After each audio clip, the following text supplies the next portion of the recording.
বলছি আমি রাসেল। আশা করছি আপনারা সবাই ভালো আছেন এবং ভালোর দলে আছেন। আমিও ভালো আছি আর ভালোর দলে আছি। ঈদ কড়া নাড়ছে আমাদের দরজায়। আমরা আসলে কোথায় যেতে চাই? ঈদ এলেই আমরা কেন ছুটে যাই ঘরের পানে? আমার মনে হয় যে আমরা আসলে আমাদের সেই ফেলে আসা মুহূর্তটাতে আবারও হারাতে চাই। আমরা হারিয়ে যেতে চাই আপনজনের সাথে, বন্ধুর সাথে, কাছের মানুষের সাথে অচিনপুরে। আর ভূত.com-এর যে অচিনপুর, সেই অচিনপুরটি একেবারেই অন্যরকম। সেখানে আছে ভয়, এবং এই ভয়ের মধ্যেও এক ধরনের আনন্দ কাজ করে। তাই আমরা বারবার হয়তো হারিয়ে যেতে চাই সেখানে। আমরা শুরু করব আমাদের আজকের এপিসোড। তার আগে বিশেষভাবে অনুরোধ জানাচ্ছি আমাদের ইউটিউব চ্যানেলটি সাবস্ক্রাইব করার জন্য। ঘটনায় যাবার আগে ছোট্ট করে জানিয়ে দিই, এয়ারটেল আপনার জন্য নিয়ে এলো দারুণ এক অফার। 27 টাকায় 3 ঘন্টা আনলিমিটেড ইন্টারনেট ব্যবহার করতে ডায়াল করুন *4*027# অথবা ভিজিট করুন মাই এয়ারটেল অ্যাপ। আমরা চলে যাব আমাদের আজকের ঘটনায়। চলুন তাহলে শুরু করা যাক। যেভাবে লেখা আছে আমি সেভাবেই পড়ছি। আসসালামু আলাইকুম রাসেল ভাই, আশা করি ভালো আছেন। আলহামদুলিল্লাহ, আমি অনেক ভালো আছি। আমি নাফিজ, খুলনা থেকে বলছি। এই ইমেল বাদে আমার 5টা কি 6টা ইমেল পাঠানো হয়েছে। আমার হয়তো কোনো ভুল ত্রুটির কারণে সেগুলো সিলেক্টেড হয়নি। এতে আমার কোনো আফসোস নেই, কষ্ট নেই, কিন্তু অনেক সত্য ঘটনা যা চাপা পড়ে গেল। তাই ভাবলাম আরেকটি ইমেল পাঠাই। আর এই ইমেলটাও যদি সিলেক্টেড না হয় তাহলে অনেক কষ্ট নিয়ে বলতে হয় আমি আর আপনাকে ইমেল পাঠাবো না। তার মানে ভূত.com-এ ঘটনা শোনাবো না। আমি এইখানে আপনাকে একটু জানিয়ে রাখি, সেটা হচ্ছে আপনার ইমেলটি অনেক পরে হয়তো সিরিয়ালে ছিল।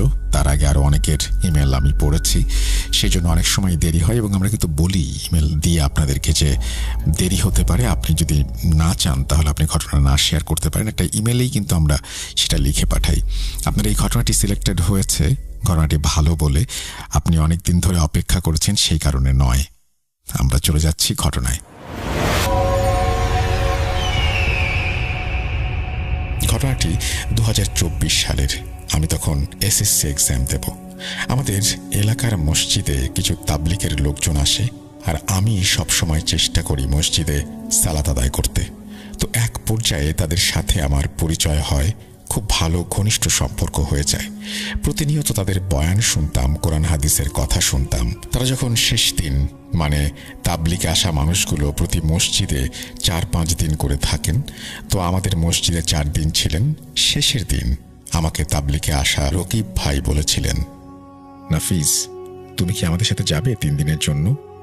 আমি একটু ভেবে চিন্তে তাকে বললাম, হাতে তো 1 দিন সময় আছে, তো আমি আমার আব্বু আম্মুকে জিনিসটা বলে দেখি তারা কি বলেন। তো যথাক্রমে তাদের সাথে কথা বলে আমি বাসার উদ্দেশ্যে রওনা দিই। তারপরে আমি আব্বু আম্মুকে বিষয়টা বলি। আমি তাদের সাথে 3 দিনের জন্য তাবলিগে যাব। আব্বু প্রথম দিকে অনিচ্ছা দেখালেও পরবর্তীতে বলে, ঠিক আছে, যাবি যখন যা, তোকে তো আর কোনো কিছুতে আটকাতে পারলাম না। এটা শুনে আমি মহা খুশি। আমি সাথে সাথে চলে গেলাম সেই রকিব ভাইয়ের সাথে দেখা করতে।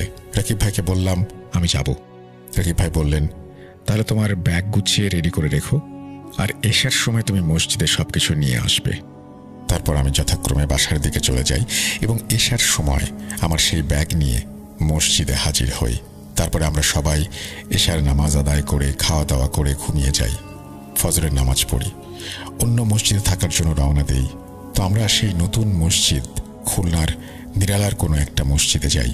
বলে রাখা ভালো, মসজিদ ছিল খুবই অপূর্ব। মসজিদের 2 সাইডে ছিল 2টি বারান্দা, আর বারান্দার গা ঘেঁষে ছিল একটা নীলকণ্ঠ ফুল গাছ, আরেকটি ছিল বেলি ফুলের গাছ। তো সেদিনকার মতো আমি মসজিদটা ভালোভাবে ঘুরে দেখলাম। তারপরে জোহরের নামাজ আদায় করলাম। নামাজের পরে তালিমে যোগ দিলাম, কোরআন হাদিসের কথা শুনলাম। আমাদের সাথে একজন হুজুর, আমাদের থেকে বয়সে অনেক বড়, আরেকজন ছিলেন সেই মসজিদের এক ইমাম। সেদিনকার মতো সবকিছু ভালোই যাচ্ছিল। দ্বিতীয় দিন এশার নামাজের পরে আমি একটু বারান্দায় যাই। বারান্দায় প্রবেশ করতেই দেখলাম স্নিগ্ধ একটা ঘ্রাণ আর এত সুন্দর একটা বাতাস, শরীরের প্রতিটি রোমে রোমে যেন প্রশান্তির আভাস বয়ে যাচ্ছে। তো আমি অনেকক্ষণ যাবৎ সেখানে দাঁড়িয়ে রইলাম। হুজুরগণ আমাকে ডাক দিয়ে আসতে বললেন। আমি তাদের দিকে গেলাম। আমাকে বললেন, কি করছেন বারান্দায়? আমি বললাম, না মানে এমনি দাঁড়িয়েছিলাম, পরিবেশটা অনেক ভালো, বাতাস হচ্ছিল, সুন্দর ঘ্রাণ, তাই একটু দাঁড়ালাম। হুজুর বলেন, দেখেন, নতুন জায়গা, আপনি চেনেন না, আমি চিনি, একা একা কোথাও যেয়েন না। আর এই জায়গাটা তেমন সুবিধার না, জিন পরীরা আসা যাওয়া করে। কোথাও যদি যাওয়ার কথা মনে হয় তাহলে সাথে কাউকে নিয়ে যাবেন। আমি মাথা নেড়ে বললাম, ঠিক আছে। তারপরে আমরা রাতের খাবার খেলাম। আমি মসজিদের কোনায় এক জায়গায় জানালার পাশে শুয়ে আছি।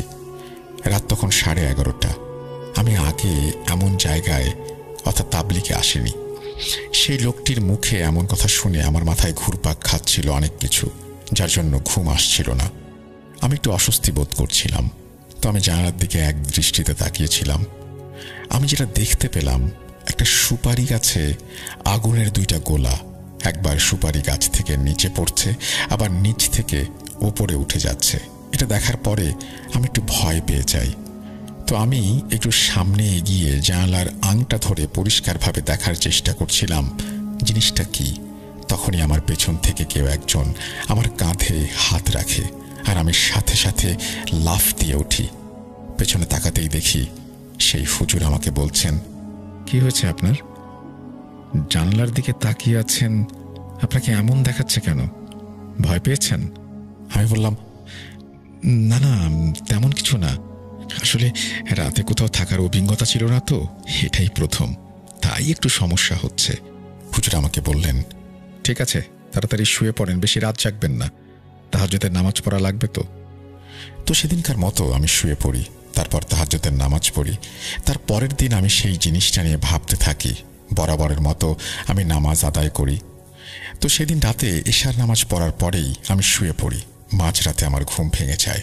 বলে রাখা ভালো, মসজিদের থেকে 15-20 হাত দূরে অজুখানা এবং ওয়াশরুম, আর ওয়াশরুমের পাশে মানে ওয়াশরুমের পেছনের সাইডে একটি ছোট বট গাছ আছে। তো মাঝরাতে আমার ঘুম ভাঙে, আমি ওয়াশরুমে যাই। তখন রাত 1টার কাছাকাছি। তখনই আমি লক্ষ্য করি বট গাছের ডগায় কিছু একটা বসে আছে। আগেই বলেছিলাম বটগাছটি খুব একটা বড় না। তো আমি এটা দেখার সাথে সাথে, বিশ্বাস করেন, আমার রক্ত প্রবাহ যেন বন্ধ হয়ে যায় এমন অনুভব করি। আমি দেখতে পেলাম সাদা কাপড় পরা একটা অশরীরী বসে আছে। দেখতে চিকন, মুখ সাদা কাপড়ে ঢাকা, আমার দিকে সোজাসুজিভাবে তাকিয়েছিল। এমন সময় আমি না পারছি দৌড় দিতে, না পারছি জ্ঞান হারাতে। আমার শরীর ঠান্ডায় জমে গেছে, কিন্তু কপাল থেকে টপ টপ করে ঘাম বেয়ে পড়ছে। এই বুঝি এখনই আমি মরে যাব, এমন চিন্তা আমার মাথায় আসছে। মনে কোনো দোয়া দুরুদ একেবারেই মনে পড়ছে না। সূরা ফাতিহা, সূরা ইয়াসিন, এগুলো আমি অনেক চেষ্টা করে পড়তে থাকি। 2 মিনিট অতিক্রান্ত হয়। কিছুক্ষণ পরে আমি চোখ খুলে দেখতে পাই সেই অদ্ভুত অশরীরী জিনিসটা আর নেই। সাথে সাথে আমার শরীর হালকা হয়ে যায়। আমার মনে হয় আমি আমার জীবন ফিরে পেলাম। তো সেদিনকার মতো আমি ওয়াশরুমে আর যাইনি, মসজিদে চলে যাই। ফজরের সময় উঠে উজু করে নামাজ পড়ার পর বিষয়টি হুজুরের কাছে বলি। তিনি আমাকে বলেন, আপনাকে না আগেই বলেছি কোথাও গেলে একা যাবেন না, কাউকে সাথে নিয়ে যাবেন। আর আমার কথা শুনে হুজুরের মুখ কেমন যেন একটা অন্যরকম হয়ে যায়। তারপর হুজুর তাবলিগে আসা সকল মুসল্লিদের উদ্দেশ্যে বলেন, মসজিদের বাইরে যদি যাওয়ার প্রয়োজন হয় সন্ধ্যার পর, তাহলে কাউকে সাথে নিয়ে যাবেন। সেদিনের দিনটা কোনো রকমে চলে যায়। আমার কোনো মতেই ঘুম আসছে না। একবার এই পিঠ হই, আর একবার ও পিঠ। সকল প্রশ্ন আমার মাথায় ঘুরছে। কেন বারান্দায় যেতে মানা করলো? কেন এবার জিনপরীরা সেখানে ঘোরাঘুরি করে? আবার সেদিন রাতে আমি বটগাছে কি দেখলাম? সব বিষয় নিয়ে আমি এক দুশ্চিন্তায় পড়ে যাই। এমন হতে হতে সবাই সবার মতো শুয়ে পড়েছে, আর আমি জেগে আছি। তখন রাত প্রায় 1টা কি 1:30 বাজে। এরপর আমি যেটা দেখলাম, আমার নিজের চোখকে আমি বিশ্বাস করতে পারলাম না। আমি তাকালাম রাকিব ভাইয়ের দিকে। রাকিব ভাই বিছানায় ছিল আমার সামনে। 3-4টা বিছানার পর দেখতে পেলাম রাকিব ভাই অদ্ভুতভাবে শূন্যে ভেসে ভেসে এক স্থান থেকে অন্য স্থানে চলে গেল। এটা দেখার পরে বিশ্বাস করেন আমার ভয় বেড়ে গেল। আমি হাত চোখে দিয়ে আঙুলের ফাঁক দিয়ে দেখছিলাম। তার কিছুক্ষণ পরে আবার দেখলাম রাকিব ভাইয়ের পাশে একটা ছেলে, সেও সেইভাবে শূন্যে ভেসে এক স্থান থেকে অন্য স্থানে চলে গেল। এমন করতে করতে ৩-৪ জন। এবার আমার পালা। বিশ্বাস করেন সেই মুহূর্তে আমার মনে পড়ে গেল আমার এক বড় ভাই বলেছিল অনেক রাত হলে মসজিদে নাকি জিন জাতি নামাজ পড়তে আসে। সাথে সাথে আমি অনুভব করতে পারলাম আমি নিজেও এক স্থান থেকে শূন্যে ভেসে আর এক স্থানে চলে যাচ্ছি। মুহূর্তে মনে হচ্ছিল আমি কি স্বপ্ন দেখছি নাকি সত্যি এমন হচ্ছে। আমি সবকিছু সহ্য করতে না পেরে জোরে চিৎকার করে উঠি। তৎক্ষণাৎ সবাই উঠে যায় ঘুম থেকে। উঠে যাওয়ার সাথে সাথে তারা লক্ষ্য করতে পারে যারা যেখানে যে স্থানে ছিল সেই স্থানে তারা নেই।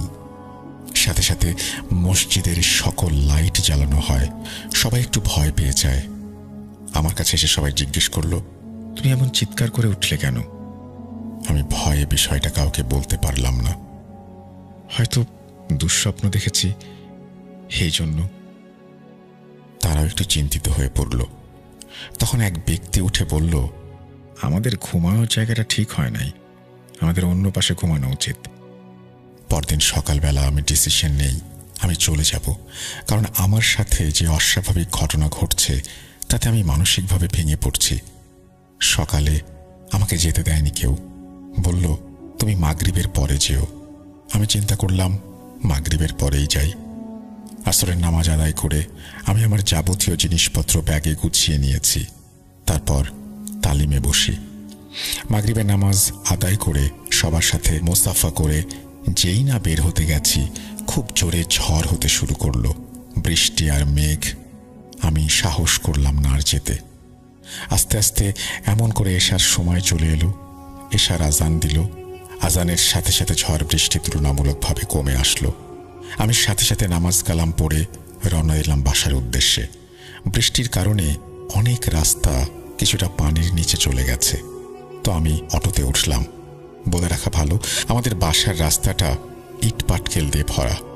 এটাকে রাস্তা বললে ভুল হবে। সেখান থেকে আমাদের বাসায় যেতে 25 মিনিটের মতো লাগে। কিছুক্ষণ পরে অটো দাঁড়ালো। আমি বললাম, কি হলো মামা, দাঁড়ালেন কেন? আর সামনে যাওয়া যাবে না, পানি উঠে গেছে। আচ্ছা, কি আর করার, যখন বিপদ আসে তখন সব দিক থেকে আসে। তাকে টাকা দিয়ে আমি রওনা দিলাম। তখন হালকা বৃষ্টি পড়ছে। কিছু দূর যেতে দেখতে পেলাম রাস্তা অন্ধকার। বৃষ্টির কারণে রোড লাইট নিভু নিভু করে জ্বলছে। একবার জ্বলছে, একবার নিভছে। রাস্তায় একটা মানুষও নেই। সাধারণত রাস্তাটা খারাপ হওয়ার কারণে খুব কম মানুষ সেখানে যাতায়াত করে। প্রয়োজন ছাড়া কেউ এই রাস্তায় আসতে চায় না। খুবই ভয় পাচ্ছিলাম সামনে কি হবে। আমার ভয় ক্রমাগত বেড়ে যাচ্ছে। যত সামনের দিকে এগোচ্ছি মনে হচ্ছে রাস্তার অন্ধকার আরো বাড়ছে। এমন সময় আমার পাশ থেকে একটা কালো বেড়াল, লাল বর্ণের চোখ, আমার চোখের সাথে চোখ রেখে কেমন একটা আওয়াজ করলো। বেড়ালটা অস্বাভাবিক ছিল। আমি আমার মতন করে হাঁটা শুরু করলাম। যত এগোচ্ছি রাস্তা ফুরাচ্ছে না। কিছু দূরে হাঁটার পর আমি লক্ষ্য করলাম আমি কিছুক্ষণ আগে যে রাস্তা অতিক্রম করেছি সেই রাস্তা দিয়ে আবার হেঁটে চলেছি। এমন একটা পরিস্থিতির ভেতরে আমি আগে কখনো পড়িনি।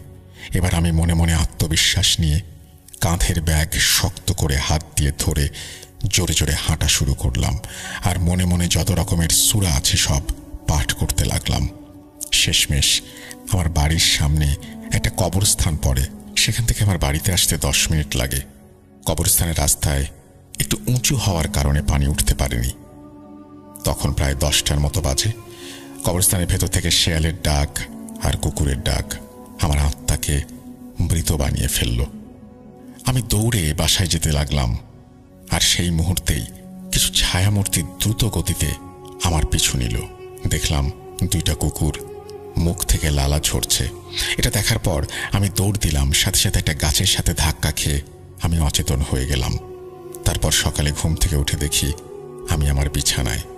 দেখলাম আমার মা আমার পাশে বসে আছে, কপালে ভেজা গামছা, শরীর নিস্তেজ হয়ে পড়েছিল প্রচণ্ড জ্বরে। তারপরে আমি আম্মুকে জিজ্ঞাসা করলাম আমি বাসায় আসলাম কিভাবে। তারপরের ঘটনা আম্মুর মুখ থেকে শোনা। পাশের বাসার আনোয়ার ভাই কবরস্থানের সামনে যে একটা ধানের মিল আছে, সেখানে সে নাইট গার্ডের কাজ করে। বাসায় যাওয়ার সময় আমাকে দেখতে পায় অচেতন অবস্থায়। প্রথমে সে নিজেও ভয় পেয়েছিল, তারপরে আমাকে ধরে বাবাকে ফোন দিয়ে বাসায় নিয়ে এসেছে। পরে আম্মু এই ঘটনাটি ইমাম সাহেবকে জানায়। তিনি বলেন সেখানে জিন জাতি নামাজ পড়ছিল। আমি সেদিন চিৎকার দেওয়ার কারণে তাদের ব্যাঘাত ঘটে, তাই আমার উপরে তারা রাগান্বিত হয়। তারা ভালো হওয়ার কারণে আমার কোনো ক্ষতি করেনি। ইমাম সাহেব আমাকে ঝাড়ফুঁক করে দেন, একটা তাবিজ দেন, পানি পড়া দেন, আর 4-5 দিন রাতে বের হতে মানা করেন। আমি তার কথা মতন চলি। তারপর মাসখানেক পরে আলহামদুলিল্লাহ সুস্থ হয়ে যাই। কিন্তু আমার মাথায় এখনো একটা জিনিস ঘুরপাক খায়। মসজিদে চিৎকার দেওয়ার পর থেকে যদি আমার সাথে খারাপ কিছু হয়, তাহলে সেদিন রাতে এই ঘটনাটি ঘটার আগে আমি রাতের বেলা আগুনের গোলাটি দেখেছিলাম। সেটা কি ছিল? মসজিদের বাথরুমের পেছনে বটগাছের সাদা সেই অবয়বটি, সেটি কি ছিল? এই চিন্তায় আমি আজও কোনো সমাধান করতে পারিনি। যাই হোক, এই ছিল আমার ঘটনা। আপনাকে অনেক ধন্যবাদ আপনার মূল্যবান সময় দিয়ে এই ঘটনাটি পড়ার জন্য। আপনাকেও ধন্যবাদ ঘটনা পাঠানোর জন্য। আশা করছি এই ঘটনাটি আপনাদেরও ভালো লেগেছে লিসেনার্স। যদি ভালো লাগে তাহলে অবশ্যই লাইক দেবেন, কমেন্ট করবেন এবং শেয়ার করবেন। জানিয়ে দেবেন সবাইকে অচিনপুরের কথা। আমরা চলে যাব আমাদের পরবর্তী ঘটনায়।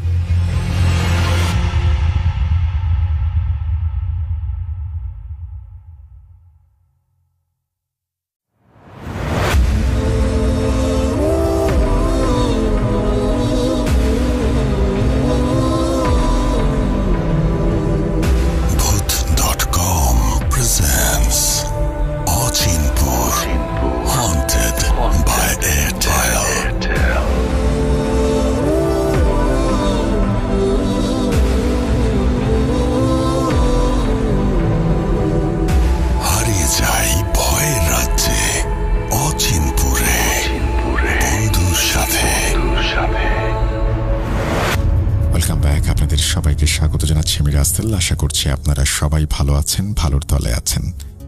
এই মুহূর্তে আপনারা সবাই আছেন বন্ধুদের সাথে অচিনপুরে। সাথে আছি আমি রাসেল।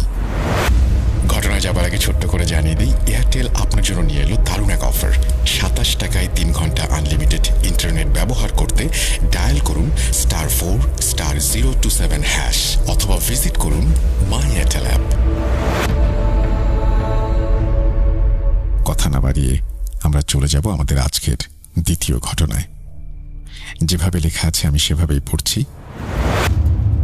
আসসালামু আলাইকুম রাসেল ভাই, আশা করি ভালো আছেন। আমিও আলহামদুলিল্লাহ আপনাদের দোয়াতে ভালো আছি। আমি চাইছি ঘটনাটি আপনি পড়ে শোনাবেন। আমি সুফিয়ান, একটি বেসরকারি আইআইজি প্রতিষ্ঠানে জব করছি মার্কেটিংয়ে। সেই সুবাদে দেশের বিভিন্ন জেলা, উপজেলা সহ বিভাগীয় শহরে ঘোরাঘুরি করা হয়। আমার একটি ঘটনা লেখা চলমান, যা আমার নিজের সাথে ঘটেছে। তবে আজ একটি আলাদা ঘটনা, যার একটা পুরনো রেশ আছে আমার সাথে, তাই ভাবলাম বলেই ফেলি এটা। যাই হোক, সালটা ছিল 2014। আমি তখন থেকেই জব করছি। তখন আমার অফিস ছিল পুরাতন এয়ারপোর্ট রোডে। স্বল্প বেতন ছিল, তাই রাতে আমি অফিসেই থাকতাম। সেই সুবাদে অফিসের পাশে এক গলিতে আমার বস আর একজন সিনিয়র ভাই থাকতো বন্ধুসুলভ। উনি বেশ আমার সাথে জমিয়েই কথা বলতেন এবং মিশতেন। পেশায় একজন স্বনামধন্য ব্যবসায়ী। তার শখ ছিল মাছ ধরা। তাকে আমরা ফিরু ভাই নামে ডাকতাম, ছদ্মনাম। যাই হোক, বেশ চলছিল কাজ। মাঝে মধ্যে ফিরু ভাইয়ের সাথে দেখা হলে উনি বেশ ভালোভাবেই আন্তরিকতার সাথে সকল বিষয় জিজ্ঞাসা করতেন, সুবিধা অসুবিধা যাই হোক, এভাবেই চলছিল। হঠাৎ শীতের সময়, তখন জানুয়ারি কি ডিসেম্বর এরকম একটা সময়, আমরা নারায়ণগঞ্জের একটি বড় পুকুরে মাছ ধরতে যাব ঠিক হলো। আমাকে ফিরু ভাই সঙ্গী হিসেবে নিতে চায়, আর আমিও আসলে সে একা থাকার সময় এমন একটা আয়োজন মিস করতে চাইনি, তাই এক বলাতেই রাজি।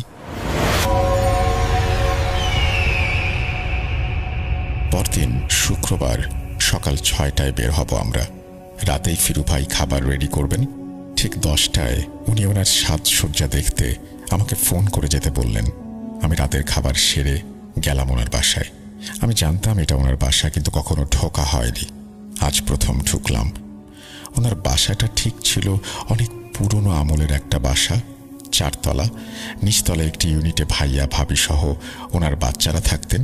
তবে বাসার ভেতর একটা আঙিনার মতো ছিল, যা ঢাকার বাসায় আসলে থাকে না। যাই হোক, আমি প্রবেশ করেই একটা ঘুটঘুটে অন্ধকার পার হয়ে বারান্দার আলোতে আসলাম। ফিলামেন্ট লাইট জ্বলছে। এমন সময় দরজায় দাঁড়িয়ে ফিরু ভাই ডাক দিতেই কেমন যেন আমার পেছনে ঢিল পড়ল একটা। আমি পেছনে তাকাতেই একটা আলুর গড়াগড়ি লক্ষ্য করলাম। ভাবলাম হয়তো ওপর থেকে কোনো বাচ্চা ছুঁড়ে মেরেছে।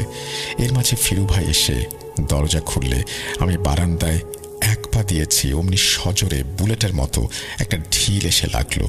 তবে এবার আমার গায়ে লাগেনি, দরজায় লেগেছে। একটা পেঁয়াজ। ফিরু ভাই হাসলো। বাদ দে, আয় দেখ, অনেক আয়োজন করেছি, সব বড় বড় মাছ ধরবো কাল, দেখবি নিজ চোখে। বলেই এগিয়ে গেলেন একটা ফাঁকা বড় রুমের দিকে।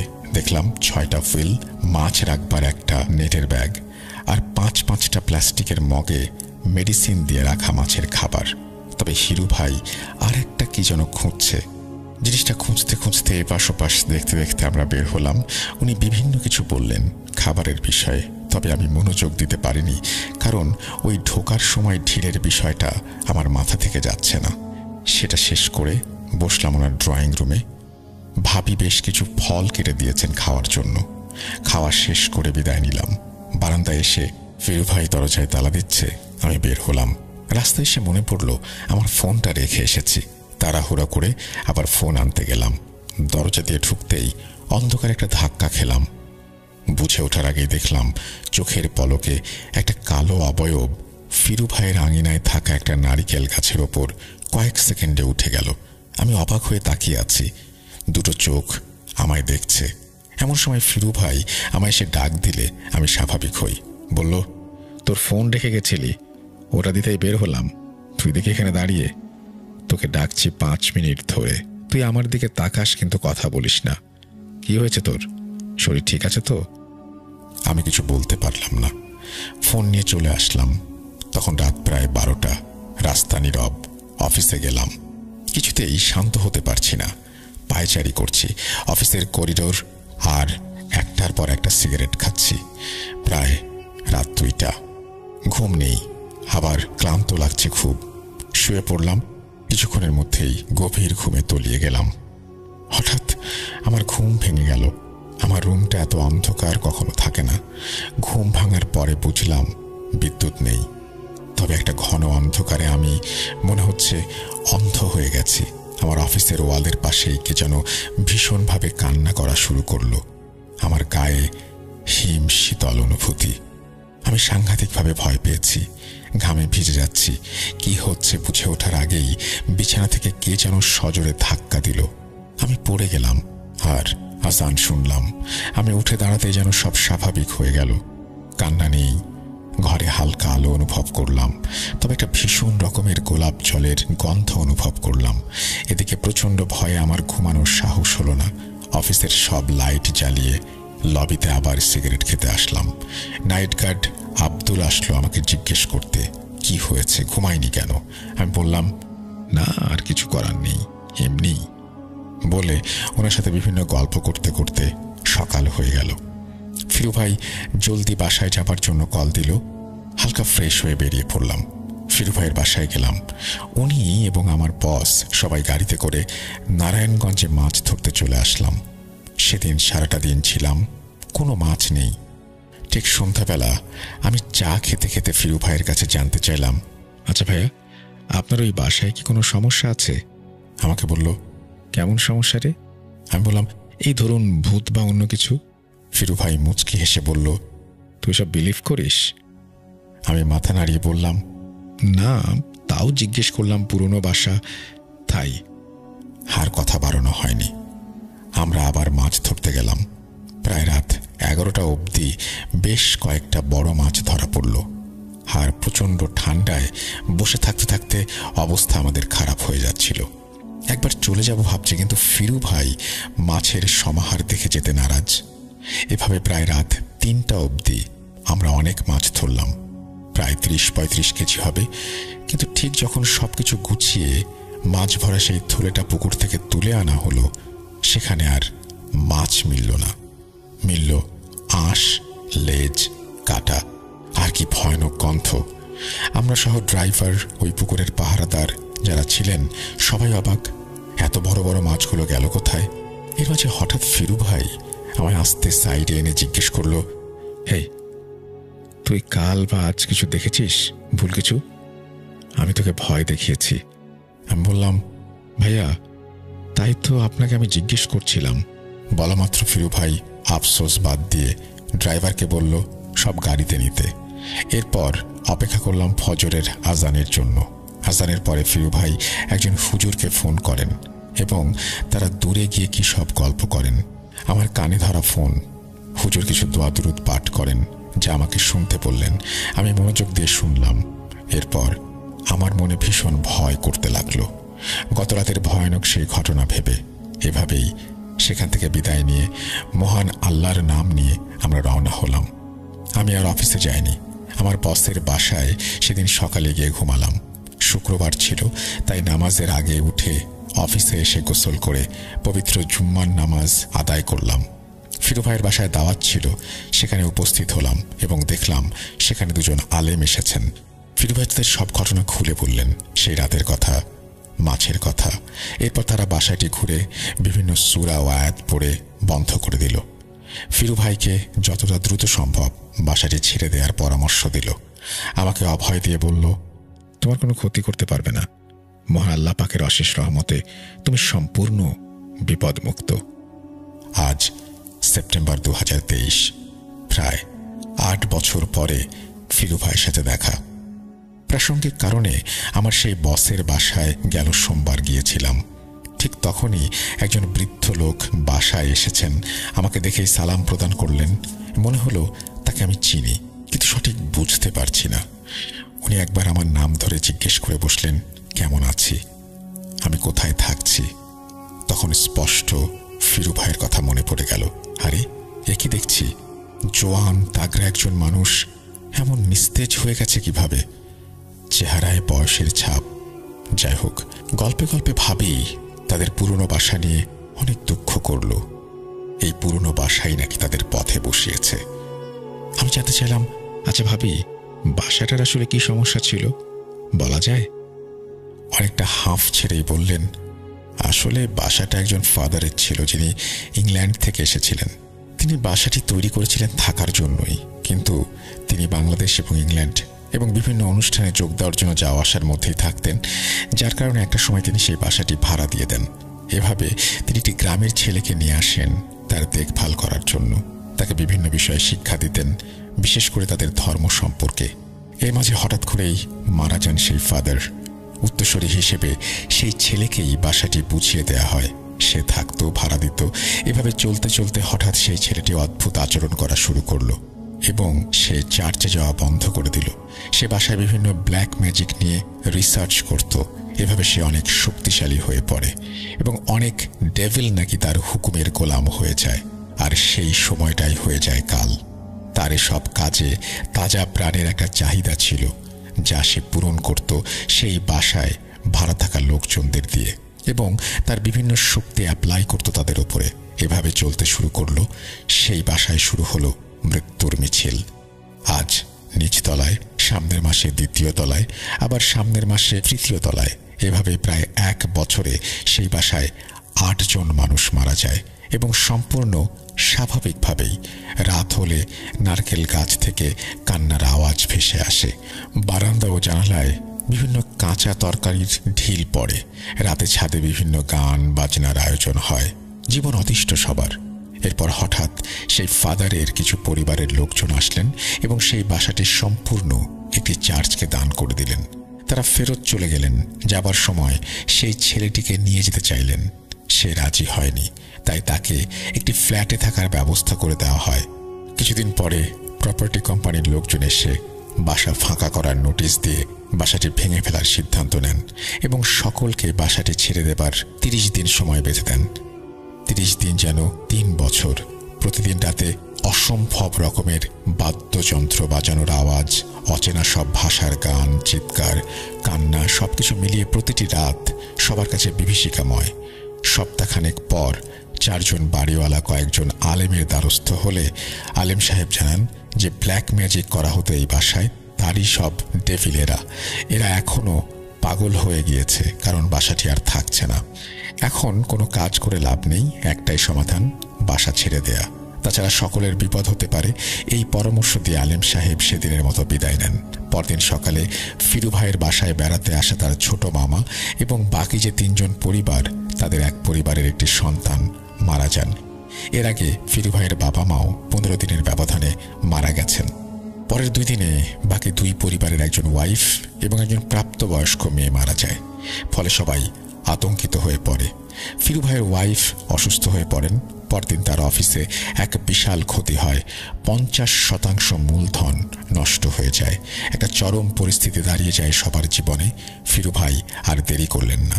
পরদিন বাসা পাল্টানোর সিদ্ধান্ত নেন। সকালে বাসা ঠিক করে দুপুরে বাসায় এসে ভাবি রান্নার জন্য ফ্রিজ খুলতেই দেখে ফ্রিজে মাছ মাংস কিছু নেই। যা সবজি ছিল সব পচে গেছে, বিভৎস দুর্গন্ধ বের হচ্ছে।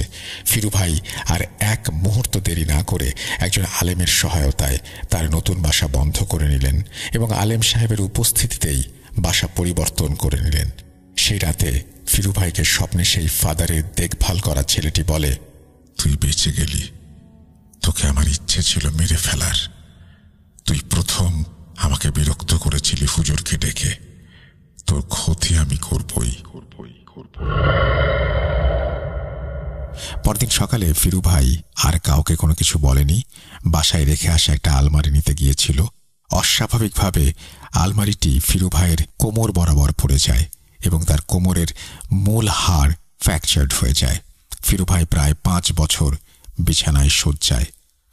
এবছর জানুয়ারিতে তিনি ভারতের একজন তান্ত্রিকের সহায়তায় কবিরাজি চিকিৎসা গ্রহণ করে এখন কিছুটা সুস্থ। আপনারা সবাই ফিরু ভাইয়ের জন্য দোয়া করবেন, আমার জন্য দোয়া করবেন। রাসেল ভাই ভালো থাকবেন। প্রিয় শ্রোতাগণ ভালো থাকবেন সবাই। আসসালামু আলাইকুম। এই বলে তিনি তার ঘটনা শেষ করেছেন। আবু সুফিয়ান, তিনি ঘটনাটি লিখেছেন 22 নভেম্বর 2023। আপনাকে অসংখ্য ধন্যবাদ এই ঘটনাটি লিখে পাঠানোর জন্য। আশা করছি এই ঘটনাটি আপনাদের ভালো লেগেছে। আমরা এখন আরও কিছু ঘটনায় যাব, যে ঘটনাগুলো হয়তো আপনারা আগে শুনেছেন বা কখনো শোনেননি বা বারবার শুনতে চাইবেন। এরকম কিছু বিশেষ ঘটনায়, যে ঘটনাগুলো সবসময়ই জনপ্রিয়। চলুন শুরু করা যাক।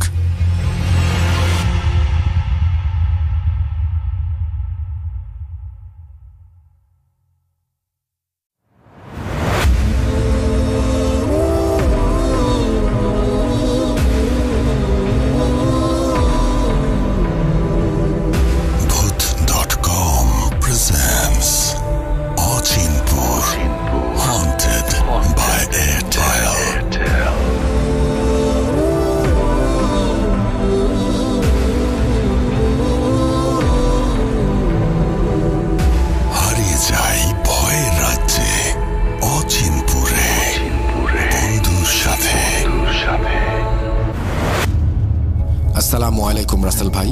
অবশ্যই ভালো আছেন বলেই আমরা এত সুন্দর একটি রাত্রি উপভোগ করতে যাচ্ছি। আমি অনেক আগে থেকে নিয়মিত শুনতে না পারলেও ডাউনলোড করে শুনি। এর আগে অনেকবার ভেবেছি নিজের সাথে ঘটে যাওয়া এবং এলাকার ঘটনাগুলো শেয়ার করব, কিন্তু এত বড় ঘটনা কোথায় লিখব বুঝে উঠতে পারিনি। তাই লিখব করেও লেখা হয়নি।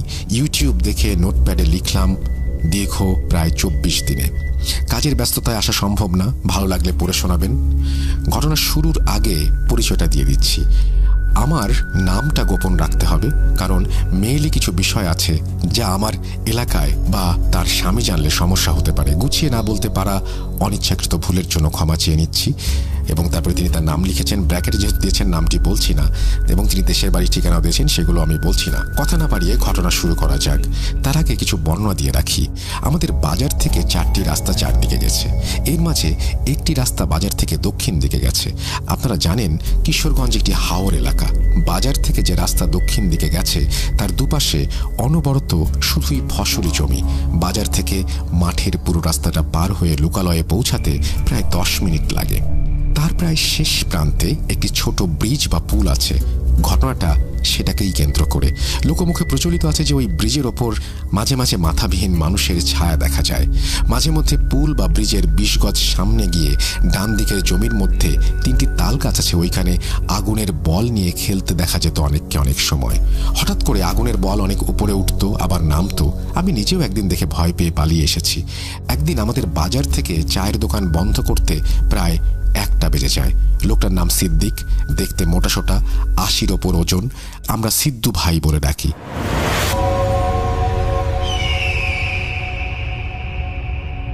সেদিন ছিল পূর্ণিমা। রাস্তার একটা বালুকণাও দেখা যাচ্ছিল। বয়সটা তেমন বেশি না, 40+। সাইকেল চালিয়ে রওনা দিল। সাইকেলটা পুরনো, তাই ব্রেক নাই বললেই চলে। তিনি যখন সেই ব্রিজের ওপরে আসলেন তখনই ওই ছায়ামূর্তিটি দেখতে পেলেন, কিন্তু ব্রেক না থাকায় ছায়াটির ওপর দিয়ে চাকা উঠে যায়। মুহূর্তেই সাইকেল সহ 80 কেজির মানুষটাকে ঢিল মেরে পানিতে ফেলে দেওয়া হয়। কোনো রকমে প্রাণ নিয়ে চিৎকার করতে করতে তিনি দৌড়াতে থাকেন এবং দূরের বাড়ি থেকে তার চিৎকার শুনে সবাই ছুটে এসে অচেতন অবস্থায় তাকে উদ্ধার করে। ভাগ্যের কারণে সেদিন সিদ্দিক চাচা বেঁচে ফিরেছিলেন। শোনা যায় দীর্ঘ 40 থেকে 45 বছর আগে 2-3 মাস পর পর একজন মানুষকে উল্টো করে অর্ধেক গেড়ে দিত তালগাছের জমির কাঁটার ভেতরে। এভাবে চলার পর এলাকার শাহী মসজিদের বড় ইমামকে নিয়ে এসে সিন্নি বিতরণ করা হয়, দোয়ার আয়োজন করা হয়। এরপর আর মানুষটার সাথে এরকম ঘটনা ঘটেনি। ভয় দেখাতো মানুষকে, এরকম বহু ঘটনা লোকমুখে প্রচলিত আছে। যাই হোক, সময়টা 2019 নভেম্বর মাসের দিকে। আমি একটা মেয়ের সাথে সম্পর্কে জড়াই, নামটা বললাম না, তার ডাক নামটাই বলি, রানী। তার বাড়ি ছিল পাকুন্দিয়া। তার নানু বাড়িতে থেকে সে পড়াশোনা করে, মানে ওই ব্রিজের শেষ প্রান্তের গ্রামে। আমি তখন কলেজে পড়তাম এবং সে তখন 10ম শ্রেণীর একজন ছাত্রী। আমাদের যেদিন দেখা হতো না রাস্তায়, সেদিন চুপি চুপি রাতে গিয়ে দেখা করতাম। মূলত তাকে একদিন না দেখে আমি থাকতে পারতাম না। বলে রাখা ভালো, বাড়িতে কোনো পুরুষ ছিল না, সবাই বিদেশ। শুধু বৃদ্ধ নানা নানু আর মামনি থাকতো বাড়িতে। তার সাথে যেদিন প্রথম দেখা করতে যাই সেদিনই আমার জীবনের প্রথম ওই ব্রিজের দিকে এত রাতে গেছি। রাত আনুমানিক 11টা। আপনারা জানেন যে গ্রামের মানুষ মোটামুটি ঘুমিয়ে পড়ে তখন, এটা তাদের জন্য গভীর রাত। তারপরে আবার শীতকাল। নিজের হাত ঠিকঠাক দেখা যাচ্ছে না, কুয়াশার অন্ধকার ভেদ করে রওনা দিলাম সেই অভিশপ্ত ব্রিজের দিকে। আমি দেখা করব, তবে সামনে দিয়ে গেলে হয়তো মানুষ দেখে ফেলবে, তাই বাড়ির পেছন দিক দিয়ে যাচ্ছি। ব্রিজ থেকে 1 মিনিট এগোতেই গ্রাম শুরু। আমি ভুলক্রমে ব্রিজ থেকে 10-20 কদম এগিয়ে জমিতে নেমে যাই। ওই এলাকায় গেছি কিন্তু বাড়ির পিছনে যাইনি কখনো। মানুষ হয়তো হাসাহাসি করবে যে গ্রামের ছেলে কিন্তু পাশের এলাকা চিনে না ভালো করে এই বয়সে। এটা একেবারেই সত্যি। যাই হোক, তখন আমার একটু ভয়ই লাগছিল। আমি জমিতে নেমে হাঁটছি। 20 থেকে 30 কদম হাঁটার পর অভিশপ্ত 3টি তাল গাছের নিচে চলে আসি, যেখানে মানুষের মৃতদেহ উল্টো করে পুঁতে রাখা অবস্থায় পাওয়া যেত। এ কথা আমার মাথায় ছিল না, ভয় ছিল না। হঠাৎ করে আমাকে কল করে রানী। তখন জিজ্ঞেস করে, কই তুমি? আমি কিছুটা হাস্যকণ্ঠে বললাম, এই তো আমি তালগাছের নিচে। এই কথা বলার পর সে আমাকে বকাঝকা করতে শুরু করে। বলতে লাগলো, আল্লাহর দোহাই লাগে তুমি তাড়াতাড়ি বাসায় যাও, আমার কসম তুমি তাড়াতাড়ি বাসায় যাও বলে কাঁদতে লাগলো। আসলে ভয়টা তখন লাগা আরম্ভ হলো। বিশ্বাস করেন রাসেল ভাই, ঠিক তখনই এত অন্ধকার দিনের মতো হয়ে গেল শুধুমাত্র আমার আশেপাশে 20 থেকে 30 কদম পর্যন্ত। আমার ভয়ে তখন মুখ দিয়ে কথা বেরোচ্ছিল না, গলা শুকিয়ে গেছে, আমার সারা শরীর অবশ হয়ে গেছে। হঠাৎ 3টি তাল গাছ থেকে অঝরে তাল পড়া শুরু হলো, সাথে সাথে কালো কুঁচকুঁচে অবয়বগুলো নেমে আসতে থাকলো। এত কুয়াশার মধ্যে সাদা আলো তাদের দেখা যাচ্ছে। 2.5 ফুট উচ্চতার দেহটা, বিভৎস রকম হাসি। এদিকে রানী কাঁদতে থাকে। মামনি এসে তাকে দেখে বকা দেয় যে এত রাতে কার সাথে কথা বলে। সব কথা খুলে বলার পর মামনি বুঝতে পারলো। বলে রাখা জরুরি যে জঙ্গলের সাথে বাড়ি থাকায় এসব বিষয়ে তার ধারণা রয়েছে এবং হালকা পাতলা কিছু তদবিরও তিনি জানেন। এদিকে আমি কথা বলার চেষ্টা করেও পাচ্ছি না। ওদিকে ঘুমানোর আওয়াজ, মোবাইলে কান্নার শব্দ। এরপর বিকট শব্দ শুনি আমরা সবাই দুজনেই। এক পর্যায়ে রানী কান্নাকাটি করে জোরপূর্বক মামনিকে নিয়ে আসতে থাকে। তারাও অভিশপ্ত আলো দেখতে পান। আসার সময় অনেক পাওয়ারফুল একটা লাইট নিয়ে আসতে থাকে তারা। আমাকে তখন কেউ শূন্যে ভাসিয়ে দিল। আমার মাথা নিচের দিকে, পা উপরের দিকে, হাত থেকে মোবাইল পড়ে গেল। তাদের সাথে থাকা একটা লাইট টিপ দেওয়ার সাথে সাথে আলো চলে যায় এবং দোয়া দুরুদ পড়তে থাকে মামনি। সেই কালো কুচকুচে অবয়বটি দেখে রানী প্রচণ্ড ভয়ে অচেতন হয়ে যায়। এদিকে মামনি দোয়া দুরুদ পড়তে থাকে এবং এক পর্যায়ে 2-3 হাত ওপর থেকে আমাকে ছেড়ে দেয় এবং কাদার মধ্যে আমি গেড়ে যাই। নাক পর্যন্ত আমার কাদার মধ্যে চলে গিয়েছিল, দম প্রায় বেরিয়ে আসার মতো উপক্রম। এদিকে ঘাড়ে প্রচণ্ড ব্যথা পাই, জিভ কেটে যায় দাঁত দিয়ে। অন্যদিকে জমতে থাকা সেচের পানি মুখে ছেটানোর পর রানী সচেতন হয়। কিছুক্ষণ পরেই আমার মুখ দিয়ে রক্ত বের হওয়া শুরু হয়। দেখে শয়তান ভেবে ভয় পেয়ে আবার সে জ্ঞান হারায়। তখন প্রায় 15 মিনিট আমরা নিশ্চুপ রইলাম। চারিদিকে শীতল হাওয়া, নিশ্চুপ সারা এলাকা। একটা সময় রানীর জ্ঞান ফিরল, সবাই বাসায় আসলাম। নানু ও তার ছোট মামাতো ভাই সবাই সজাগ হলো। লোকে শুনলে খারাপ ভাববে, এত রাতে একটা ছেলে ইত্যাদি, তাই রাতটা এখানেই থাকতে বলল। সবাই আমাকে চেনে, পাশের এলাকারই তো। তখন 3টা ছুঁই ছুঁই, কিন্তু হঠাৎ মাথায় একটা চিন্তা ঢুকে গেল, এখন বাড়ি না যাই তো আব্বু মেরেই ফেলবে। রাগের মাথায় খুন করতে দ্বিধা করবে না। তার ওপর যদি এসব শোনে তাহলে তো কোনো কথাই নেই। তাই আটকানোর চেষ্টা করেও কোনো লাভ হয়নি। রওনা দিলাম বাড়ির উদ্দেশ্যে। পথিমধ্যে সামনে কে জানি হঠাৎ করে রাস্তার এপাশ থেকে ওপাশে দৌড় মারে। এসবে ভয় করেও না করার ভান করে হাঁটতে শুরু করি। এক পর্যায়ে পাশাপাশি বড় একটা কিছু ছায়া দেখি, আমাকে সামনে যেতে দিচ্ছে না। তাই রাগে এমন জোরে একটা ঘুষি মারি, মনে হয় একটা তাল গাছ পড়ার আওয়াজ শুনতে পেলাম। পথিমধ্যে আর কোনো সমস্যা হয়নি। দৌড়ে বাসায় আসলাম, দেখি পুরোই উল্টো। বাবা মা এই শীতের রাতে বাইরে বসে আগুন পোহাচ্ছে, আর আমাকে কলের পর কল দিচ্ছে আর কাঁদছে আমার মা। আমি এক পা উঠোনে দিতেই জ্ঞান হারালাম। আমার মুখে রক্ত জমায়, কাদা দেখে চিৎকার দিয়ে এগিয়ে আসলো। এলাকার সবাই সজাগ হলো, সবাই মিলে ঘরে নিল। সারা রাত পর আমার জ্ঞান ফিরল। সবাই জানতে চাইলে বলি ডাকাতে ধরেছিল। মা বলে, তাহলে মোবাইল নেয়নি কেন? মিথ্যা বলে ধরা খেলাম। সবার চাপে 2 দিন পরে বলতে রাজি হই। এদিকে দিন দিন সুস্থ হতে লাগলাম। রানীর বাড়ি থেকে মামুনি সবাইকে বলে দিয়েছিল, যে কারণে বাবা জানতে পেরে যায়। অনেক বকাবকি করে শেষে কবিরাজের কাছে নিয়ে যায়। কবিরাজ জিনের মাধ্যমে জানতে পারে যে হাফিজুল্লাহ নামক জিন আমাকে সাহায্য করেছিল এবং সে অনেককেই সাহায্য করে। এবং কবিরাজ বলে আমাকে বিয়ে করতে দেবে না বদ জিনগুলো, কারণ রানীর দিকে একটি বদ জিনের নজর ছিল। ঠিকই রানীর সাথে বিয়ে ঠিক হয়েও শেষ প্রান্তে আর হয়নি। পরে কবিরাজ ধরে বদ জিনদের রাজি করায় একটা ছাগলের বিনিময়ে, কিন্তু তারাও শর্ত দিয়েছিল আমার সাথে বিয়ে না দেওয়ার। ভালো লাগলে পড়ে শোনাবেন, ঘটনাটা সিলেক্টেড হলে কাইন্ডলি জানাবেন প্লিজ। এই বলে তিনি তার ঘটনা শেষ করেছেন। আশা করছি এই ঘটনাটি আপনাদের ভালো লেগেছে। যদি ভালো লাগে অবশ্যই আমাদের জানাবেন, যদি ভালো না লাগে সেটাও আমাদেরকে জানাবেন। আমরা চলে যাব আমাদের পরবর্তী ঘটনায়।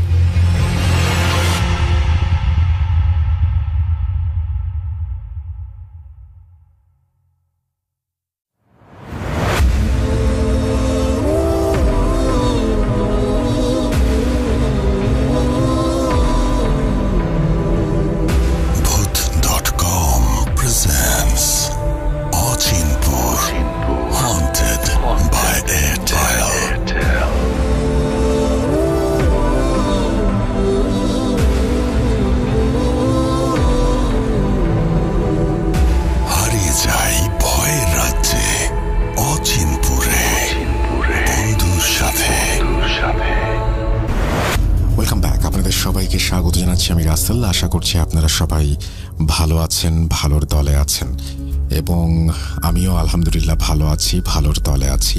225তম এপিসোডে আপনাদের সবাইকে স্বাগত জানাচ্ছি। 225তম এপিসোড যখন আমি উচ্চারণ করলাম সেই মুহূর্তে মনে পড়ল যে অনেকগুলো এপিসোড এখন পর্যন্ত আমরা আপনাদের সামনে নিয়ে আসতে পেরেছি। এটা শুধুমাত্র আপনাদের কারণেই। একটা কথা জানিয়ে রাখি, আমাদের এইখানে যারা ঘটনা পাঠান তারা নিশ্চয়ই জানেন, বিশেষ করে যারা ঘটনা লিখে পাঠান তারা তো জানেনই। মানে অডিও ক্লিপ যারা পাঠান তারা যেভাবে ঘটনাটি বলেন আমরা সেটাই প্রচার করি, এবং সেটা কোনো ধরনের কোনো এডিট করা এরকম কোনো কিছু আমরা কখনো করতে চাই না বা করি না। যারা লিখে পাঠান তাদের লেখাগুলোও সেই ভূত এফএম থেকে শুরু করে এখন পর্যন্ত আমরা প্রথমেই বলে দিই, যেভাবে লেখা আছে সেভাবেই পড়ে শোনাচ্ছি। কখনো কখনো বিভিন্ন কারণে হয়তো আমরা বলি যে না, বাকি অংশটুকু না পড়লেও চলবে, বা কোনো একটা ঘটনা হয়তো আপনাদের পছন্দ হচ্ছে না, সেটা আমরা বাদ দেই। কিন্তু আমরা সেই শুরু থেকে এখন পর্যন্ত আপনারা যে ঘটনাগুলো আমাদের যেভাবে লিখে পাঠাচ্ছেন সেভাবেই উপহার দিচ্ছি। কারণ আমি জানি যে যার ঘটনা শুধু তিনিই বলতে পারেন, বা যিনি শুনেছেন কারো কাছ থেকে, মানে মনে করেন যে আমার দাদি আমাকে বলেছেন, এখন আমি এই শোটা চালাই, আমি এই শোয়ের হোস্ট বলতে পারেন, তো এখন আমার কিন্তু ওই পরিবারের কারোর সাথে পরিচয় নেই, সুতরাং আমি ওই অবস্থার মধ্যে দিয়ে কোনোভাবেই যেতে পারবো না, উপলব্ধি করতে পারবো না পুরোপুরি যে উপলব্ধিটা আপনার হয়েছে। সুতরাং আমরা যেভাবে লেখা আছে বা যেভাবে আপনারা পাঠান সেভাবেই আমরা উপস্থাপন করি। এতে কি আপনাদের খারাপ লাগে? আমার তো মনে হয় না, বরং আমার মনে হয়েছে কি অসাধারণ সব লেখা আমাদের উপহার দেন আপনারা, কি চমৎকারভাবে লিখতে পারেন আপনারা। এটাই আমার সবচেয়ে বড় পাওয়া এখন পর্যন্ত। আমি অবাক হয়ে যাই, লেখাগুলো পড়ার সময় তো আমি বুঝতে পারি যারা লেখেন তারা ঠিক কতটা ক্ষমতা রাখেন কোনো কিছু গুছিয়ে বলার জন্য। একটা ঘটনা, সেই ঘটনা হয়তো আমাকে কেউ বললে আমিও হয়তো এত সুন্দর করে লিখে বুঝাতে পারতাম না প্রতিটা মুহূর্ত, কত কিছু বাদ পড়ে যেত, কিন্তু আপনাদের সেটা পড়ে না। ধন্যবাদ জানাই আপনাদেরকে আমাদের সঙ্গে থাকার জন্য। আমাদের ইমেল অ্যাড্রেস russell.booth.com@gmail.com। নাম, ঠিকানা এবং ফোন নাম্বার সহ আপনার জীবনে ঘটে যাওয়া বা আপনার জানা সেরা ঘটনাগুলো লিখে পাঠিয়ে দিন আমাদের কাছে। আমরা চলে যাচ্ছি আমাদের প্রথম ঘটনায়। আশা করছি আমাদের ঘটনা আপনাদের ভালো লাগবে। ঘটনা যিনি লিখছেন তিনি বলছেন, আমার পরিবার ও ব্ল্যাক ম্যাজিক। আসসালামু আলাইকুম রাসেল ভাই ও লিসনার্স, আশা করি আল্লাহর রহমতে ভালো আছেন, কারণ আপনি ভালোর দলেরই একজন মানুষ। আমিও আলহামদুলিল্লাহ ভালো আছি। আমি অনেক ছোটবেলা থেকেই ভূত এফএমের একজন নিয়মিত শ্রোতা। আমার নাম হচ্ছে শাহাদাত হোসেন, ছদ্মনাম।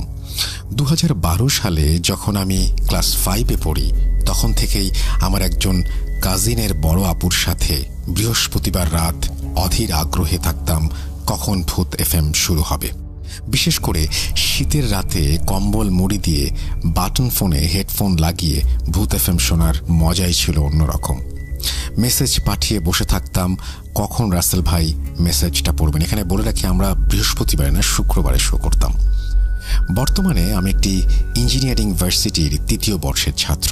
আমার গ্রামের বাড়ি হচ্ছে সিলেটে। আমাদের জীবনে অনেক সময় অনেক কিছু ঘটনা ঘটে যায় যা আমাদের এক্সপেকটেশনের বাইরে, কিন্তু সেই ঘটে যাওয়া মুহূর্তগুলো আজীবন আমাদের ভাবায়। আজ আমি আপনাদের সাথে আমার ও আমাদের পরিবারের সাথে ঘটে যাওয়া এমন একটি ঘটনা শেয়ার করতে যাচ্ছি যা আমাকে বারবার ভাবায় এবং মনে নাড়া দিয়ে যায়। দেরি না করে মূল কাহিনীতে যাওয়া যাক। সালটা 2017, তখন আমি ক্লাস 10-এ পড়ি। আমাদের দাদার বাড়ির দিকের সকল আড্ডার মধ্যমণি ছিলেন আমাদের এক ফুপু। তিনি আমার আব্বুর থেকে বয়সে অল্প বড়। তাদের বয়সের ব্যবধান কম হওয়ায় আব্বু আর ওই ফুপুর সম্পর্ক ছিল বন্ধু সুলভ ও খুব ঘনিষ্ঠ। আর বাচ্চাদের মধ্যে আমি ছিলাম ফুপুর খুব প্রিয়। ফুপু যখনই আমাদের বাড়িতে আসতেন পুরো বাড়ি তিনি একাই মাতিয়ে রাখতেন। কিন্তু হঠাৎ করে শুনতে পাই ফুপু কয়েকদিন যাবৎ খুব অসুস্থ, ঠিকমতো খাওয়া দাওয়া করতে পারছেন না, সময় মতো ঘুম নেই, মানে দিনে দিনে শারীরিক অবস্থা অবনতির দিকে। একের পর এক ডাক্তার দেখানো হচ্ছে, ঔষধ দেওয়া হচ্ছে, কিন্তু কোনো উন্নতি নেই। এমতো অবস্থায় ফুপুকে নিয়ে ইন্ডিয়ায় ডাক্তার দেখানো হলো। কিন্তু অনেক চিকিৎসা আর বিভিন্ন চেকআপের পর, এমনকি মনোবিজ্ঞানীদের অধীনে অনেকদিন রাখার পরও কেউই ফুপুর কোনো রোগ নির্ণয় করতে পারল না। ফুপুকে তখন কিছুদিনের জন্য আমাদের বাড়িতে নিয়ে আসা হলো যাতে তার কিছুটা মন ভালো হয়। কিন্তু ফুপুকে দেখে আমরা সবাই অবাক ছিলাম। যে মানুষটা সর্বদা হাস্যোজ্জ্বল থাকত, সবার সাথে গল্প করে পুরো বাড়ি মাতিয়ে রাখত, আজ সেই মানুষটা চুপচাপ এক কোণায় কোনো কথাবার্তা ছাড়াই বসে আছে। হ্যাঁ, আর একটা কথা বলে রাখি, আমার বুঝ হওয়ার পর থেকে কখনো দেখিনি ফুপুর এক ওয়াক্ত নামাজ কাজা হয়েছে। তিনি অসুস্থ থাকা সত্ত্বেও কখনো নামাজ কাজা করেননি, বরং আমাদেরকেও সর্বদা নামাজ পড়ার পরামর্শ দিতেন। যাই হোক, ঘটনায় আসি।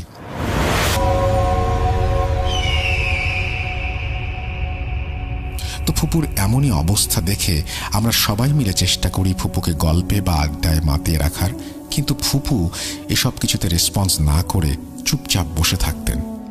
এই অবস্থা দেখে একসময় পরিবারের মুরব্বীদের পরামর্শে ফুপুকে আমাদের সিলেটেরই জনপ্রিয় এক হুজুরের কাছে নিয়ে যাওয়া হয়। হুজুর সব দিক বিবেচনা করে ও ফুপুর সাথে কথাবার্তা বলে জানান যে ফুপুকে কেউ ব্ল্যাক ম্যাজিক করেছে। এটা শোনার পর সবাই একটু অবাক হই, কারণ ফুপু এমন একজন মানুষ যার সাথে হাসি মুখে চলাফেরা ছিল সবার। তারপর ফুপুর থেকে ব্ল্যাক ম্যাজিক সরানোর জন্য হুজুরের পরামর্শে একদিন বাসায় হুজুর সহ ফুপা, আব্বু আরও কয়েকজন উপস্থিত হলেন। হুজুর কিছু দোয়া দরুদ পড়ার পর বললেন যে কেউ একজন গভীর রাতে একা যে একটি পাতিল, মোমবাতি, আগরবাতি, গোলাপ জল নিয়ে আশেপাশের কোনো নদীর ঘাটে গিয়ে কিছু কাজ সম্পন্ন করবে এবং তাতেই ব্ল্যাক ম্যাজিকটা ফুপুর ওপর থেকে কেটে যাবে। তবে যে এই কাজ করতে যাবে সে অবশ্যই ফুপুর কাছের হতে হবে এবং সাহসী হতে হবে, কারণ এইরকম কাজ করতে গেলে কিছুটা সমস্যার সম্মুখীন হতে হবে। উপস্থিত সকলে এই কথা শোনার পর কিছুটা ঘাবড়ে যায়। পরে আব্বু হুজুরকে বলেন যে তার এই কাজ করতে কোনো সমস্যা নেই। একদিকে হুজুর বাসায় বসে দোয়া দুরুদ পাঠ করছিলেন, আর অন্যদিকে আব্বু সুরমা নদীর পাড়ের উদ্দেশ্যে রওনা দেন। তখন রাত বাজে 1টা। আব্বু যেয়ে নদীর পাশে একটা ঘাটে পৌঁছান এবং কাজগুলো সম্পূর্ণ করার জন্য হুজুরকে কল করেন। হুজুর আব্বুকে নির্দেশনা দিতে থাকেন। পাতিলের মধ্যে মোমবাতি জ্বালিয়ে আরও অন্যান্য জিনিস সহ, যেমন তাবিজ, ফুপুর ব্যবহৃত কাপড়, পাতিলটিকে নদীতে ছেড়ে দিতে হবে। হুজুরকে কলে রেখেই হুজুরের কথা মতো আব্বু পাতিলটিকে নদীতে ছেড়ে দেন। পাতিল স্রোতের অনুকূলে যেতে থাকে এবং এক পর্যায়ে চোখের আড়াল হয়ে যায়। হুজুর আব্বুকে তখন কিছু দোয়া দুরুদ পড়তে বলেন। আব্বু দোয়া দুরুদ পড়তে থাকেন। এমতো অবস্থায় আব্বু আশপাশ থেকে অদ্ভুতভাবে তার নাম ধরে ডাকতে শোনেন, কখনো ফুপুর গলায়, কখনো দাদুর গলায়। আব্বা হুজুরকে এগুলো জানালে হুজুর আব্বুকে কোনো দিকে তাকাতে মানা করেন এবং এইসব ইগনোর করে বারবার দোয়া দুরুদ পড়তে বলেন। একসময় হুজুর আব্বুকে জিজ্ঞেস করলেন যে, দেখো তো নদীতে যে পথে পাতিলটা চলে গিয়েছে সেদিক থেকে আবার কোনো কিছু আসছে কিনা। আব্বু প্রথমে কিছু দেখতে না পেলেও কিছু সময় পর দেখতে পান যে ঠিক ওই দিক থেকে ওই পাতিলটি স্রোতের বিপরীতেই আবার ঘাটের দিকে আসছে এবং ঠিক যেখানে আব্বু পাতিলটি ছেড়ে দিয়েছিলেন সেখানে এসেই আবার থেমে গেল এবং ভেতরের মোমবাতিটিও জ্বলছে। আব্বু এটা দেখে খুব অবাক হলেন যে পাতিলটি স্রোতের প্রতিকূলে কিভাবে আবার ফিরে আসলো। এটা সম্ভব কিভাবে? ভেতরের মোমবাতিটিও জ্বলছে। এটা দেখে আব্বু অবাক হয়ে তাকিয়ে থাকেন এবং হুজুরকে সাথে সাথেই কল করে বিষয়টি জানান এবং জিজ্ঞাসা করেন, আপনি কিভাবে জানেন যে ওই দিক থেকে কিছু ফেরত আসছে আর স্রোতের বিপরীতে কিভাবে এটা সম্ভব হলো? হুজুর আব্বুকে বললেন যে সে বিষয়ে পরে বলছি, আগে আপনি যত দ্রুত সম্ভব জায়গাটি ছেড়ে আসুন। আব্বু সাথে সাথে জায়গাটি থেকে ফিরে আসেন এবং ফুপুর বাসায় চলে যান। হুজুর কিছুটা নরম কণ্ঠে বললেন যে আপনার বোনকে খুব শক্তিশালী খারাপ জিন দিয়ে কেউ ব্ল্যাক ম্যাজিক করেছে, যার জন্য এটিকে সহজে সরানো সম্ভব না, আর এই কারণেই আপনার বোন দিনে দিনে মানসিকভাবে ভেঙে পড়ছেন।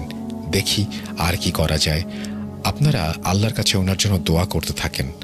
আর আব্বুকে পরামর্শ দেন যে আজ রাতটা এখানেই থেকে যেতে। যেহেতু তিনি এই কাজের সাথে সম্পৃক্ত হয়েছেন তাই গভীর রাতে বের না হওয়াই উত্তম। আব্বু হুজুরের কথা শুনে অনেক চিন্তায় পড়ে যান। আর আব্বুর একটা স্বভাব আছে, যত কাজই থাকুক না কেন বা যত গভীর রাতই হোক না কেন আব্বু বাসায় ফিরবেনই। ওই দিন রাতে আব্বু বাসায় ফিরে আসেন। আম্মু আমার সাথে কাহিনীগুলো শেয়ার করেন।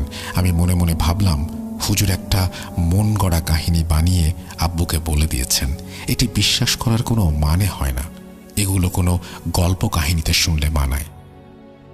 পরের দিন থেকে ফুপু কিছুটা স্বাভাবিকভাবে কথা বলতে শুরু করলেন এবং আমার অন্যান্য ফুপুদের আম্মু, আব্বু, চাচা, চাচিদের কল দিয়ে ওনার বাসায় যাওয়ার জন্য জানালেন। সবাই তো ওনার এরকম আচরণ দেখে খুশি মনে ওনার বাসায় চলে গেলেন। আম্মুও ফুপুর প্রিয় খাবার রান্না করে তাড়াহুড়ো করে ফুপুর বাসায় গেলেন। আমি যেতে পারিনি, কারণ ওই সময় আমার প্রিটেস্ট চলছিল। তো সবাই ওই দিন ফুপুর বাসায় ফুপুকে নিয়ে দুপুরের খাওয়া দাওয়া করেন এবং অনেক আড্ডা দেন। ফুপুও কিছুটা হাসি খুশি ছিলেন। তারপর রাতের দিকে সবাই নিজ নিজ বাসায় ব্যাক করেন এবং সবাই খুব খুশি মনে ছিলেন। বিশেষ করে আব্বু এই ভেবেছে ফুপু হয়তো ধীরে ধীরে সুস্থ হতে চলেছেন। তার 2 দিন পর আমি সকালে ঘুম থেকে উঠি। আম্মু হঠাৎ কাঁদতে কাঁদতে আমার কাছে আসেন এবং বলেন, তোর ফুপু আর নেই। আমি বললাম, কিভাবে সম্ভব? এই না তোমরা ভালো দেখে আসলা। আম্মু চিৎকার দিয়ে কাঁদতে কাঁদতে বলে, তোর ফুপু ফাঁসি নিয়ে মারা গেছে। আমি তা শোনার পর কিছুক্ষণ হয়ে দাঁড়িয়েছিলাম আর অজান্তেই চোখ দিয়ে পানি চলে আসছিল। তারপর নিয়ম অনুযায়ী ফুপুর লাশের আইনি প্রসেস শেষ হলো। তারপর গ্রামের বাড়িতে দাফন সম্পন্ন হলো। পরে জানতে পারি মৃত্যুর দিন ফুপু প্রায় 9 মাস পর সবার জন্য নিজ হাতে রান্না করেন এবং আমার ভাইকে খাইয়ে দিয়ে বলেন, তুই আমার চিন্তা করিস না, স্কুলে যা। আর ফুপাকে বলেন, তুমি তোমার কাজে যাও, আমি ঠিক আছি, কিছু লাগলে জানাবো। এই বলে ওদের বিদায় দেন এবং কাজের বুয়াকে সবজি কাটতে দিয়ে বলেন, আমি ওপরের রুমে যাচ্ছি। ফুপুদের ডুপ্লেক্স বাসা ছিল, সেখানে গিয়ে একটা রুম লক করে তিনি গলায় ফাঁসি নেন। আজও আমি এর উত্তর খুঁজে পাইনি, কেন এমনটা করলেন ফুপু। হুজুরের কথাই সত্যি প্রমাণিত হলো। খারাপ জিনের প্রভাবেই কি ফুপু এমনটা করলেন? এখানেই শেষ হয়নি। ফুপু মারা যাবার কিছুদিন পর আমি ও আম্মু আব্বুর কিছু অস্বাভাবিক আচরণ লক্ষ্য করলাম। সাধারণত আব্বু অনেক সাহসী, কিন্তু ফুপু মারা যাওয়ার পর থেকে আব্বু কোথাও একা বসতে বা শুতেও ভয় পেতেন। আমার এক কাজিনও জানায় যে গ্রামের বাড়ি যেয়ে আব্বু যখন একা রুমে ঘুমাচ্ছিলেন তাকে ডাক দিয়ে নিয়ে যেয়ে বলেন, তুমি একটু আমার পাশে ঘুমাও, আমি ঘুমাতে পারছি না। আম্মু আরও আমাকে বলেন আব্বু রাতে বাথরুমে যেতেও অনেক ভয় পায়। আমি ভাবলাম ফুপুর অস্বাভাবিক মৃত্যুতে বোধহয় আব্বু এমনটা করছেন। এই ভেবে বিষয়টাকে আমি ইগনোর করলাম। একটা বিষয় বলে রাখি, আমাদের শহরে একটি বাসা রয়েছে। আমাদের পড়ালেখার সুবিধার্থে শহরে থাকা, কিন্তু গ্রামেই আমাদের স্থায়ী ঠিকানা। আব্বু ব্যবসার কাজে গ্রামের বাড়িতে আসা যাওয়ার মধ্যেই থাকতেন। তো আব্বু গ্রামের বাড়িতে গেলেই আমি আব্বু আম্মুর রুমে গিয়ে শুতাম, আর আম্মু আমার 2 ছোট বোনকে নিয়ে একই রুমে ঘুমাতেন। তো আমি যথারীতি একদিন আব্বু আম্মুর রুমে একা শুয়ে আছি। হঠাৎ আমার রাত 3টায় ঘুম ভাঙল। আমি অস্বাভাবিক কিছু ফিল করলাম আর মনে হলো কেউ আমাকে ডাকছে। একটু নড়াচড়া করে উঠে বসলাম আর ভাবলাম হয়তো আমার মনের ভুল, কারণ ফুপুর মৃত্যুর পর থেকে আত্মীয় স্বজনরা বিভিন্ন উল্টাপাল্টা স্বপ্ন দেখছে। এসব শুনে হয়তো আমারও এরকম কিছু একটা হচ্ছে। কিন্তু একটু পরেই আমি আবার একটা কিছুর আওয়াজ শুনলাম। আমি তাৎক্ষণিক বিছানা থেকে উঠে দাঁড়ালাম, একটু একটু করে রুমের দরজার সামনে গেলাম। অমনি আমার মনে হলো একটা ছায়া আমাদের ডাইনিং রুম দিয়ে হেঁটে গেল। আমি ভয়ের সাথে সাথে গিয়ে বিছানায় শুয়ে পড়লাম আর দোয়া দুরুদ পড়তে লাগলাম। একসময় মনের অজান্তেই ঘুমিয়ে পড়লাম। পরদিন আবার রাতে একা ঘুমাতে কিছুটা ভয় পাচ্ছিলাম। আবার বাসার কাউকে যে বলবো ভাবলাম হয়তো কেউ বিশ্বাস করবে না। তা যাই হোক, আমি একটু ভয় ভয় মনেই ঘুমিয়ে পড়লাম। ওই দিন মধ্যরাতে আমার ঘুম ভাঙল। হাতে মোবাইলটা নিয়ে দেখলাম 3:20। আবারও গত রাতের মতোই মনে হচ্ছিল কেউ আমাকে ডাকছে, খুব তীক্ষ্ণ কণ্ঠে এবং কানের খুব কাছে। শাহাদাত, শাহাদাত, শাহাদাত। আমি এবার চমকে উঠলাম যে একই জিনিস বারবার হওয়া কখনো মনের ভুল হতে পারে না। আমি আস্তে আস্তে রুমের দরজার দিকে গেলাম। গিয়ে আমি যা দেখলাম তা আমি জীবনে ভুলতে পারবো না। স্পষ্ট একটি কালো ছায়া আমাদের ডাইনিং টেবিলের একটি চেয়ারে বসে আছে। ওই সময় আমি যে চিৎকার করব বা কিছু করব কিছুই করতে পারছিলাম না। কেমন জানি শরীর একটু নাড়াতে পারছিলাম না। আমি রুমের ভেতরে ঢুকে যাই আর আমি অঝরে ঘামছিলাম, গলা শুকিয়ে আসছিল। তারপর আমি এক দৌড়ে আম্মুর কাছে যাই, দেখি আম্মু ঘুমিয়ে আছে। তারপর আম্মুকে ডাক দেই আর সব কিছু খুলে বলি। আম্মু এসব শোনার পর অবাক দৃষ্টিতে আমার দিকে তাকিয়েছিলেন। আম্মু আমাকে মৃদু কণ্ঠে বলতে লাগলেন, তুইও এরকম কিছু দেখতে পাচ্ছিস? আমি বুঝে গেলাম আম্মুও আমার মতো একই রকম কিছু দেখছে বা ফিল করছে। পরদিন আব্বু বাসায় আসার পর আম্মু আব্বুকে সব বলার পর আব্বু অবাক হয়েছিল। আমি তোমাদের কিছু বলিনি যাতে তোমরা এসব নিয়ে ভয় না পাও। আমি ওই দিন নদীর ঘাট থেকে হুজুরের কথা মতো কাজগুলো শেষ করে আপার বাসা থেকে ফেরার পর থেকেই অদ্ভুত সব কাহিনী ঘটছে।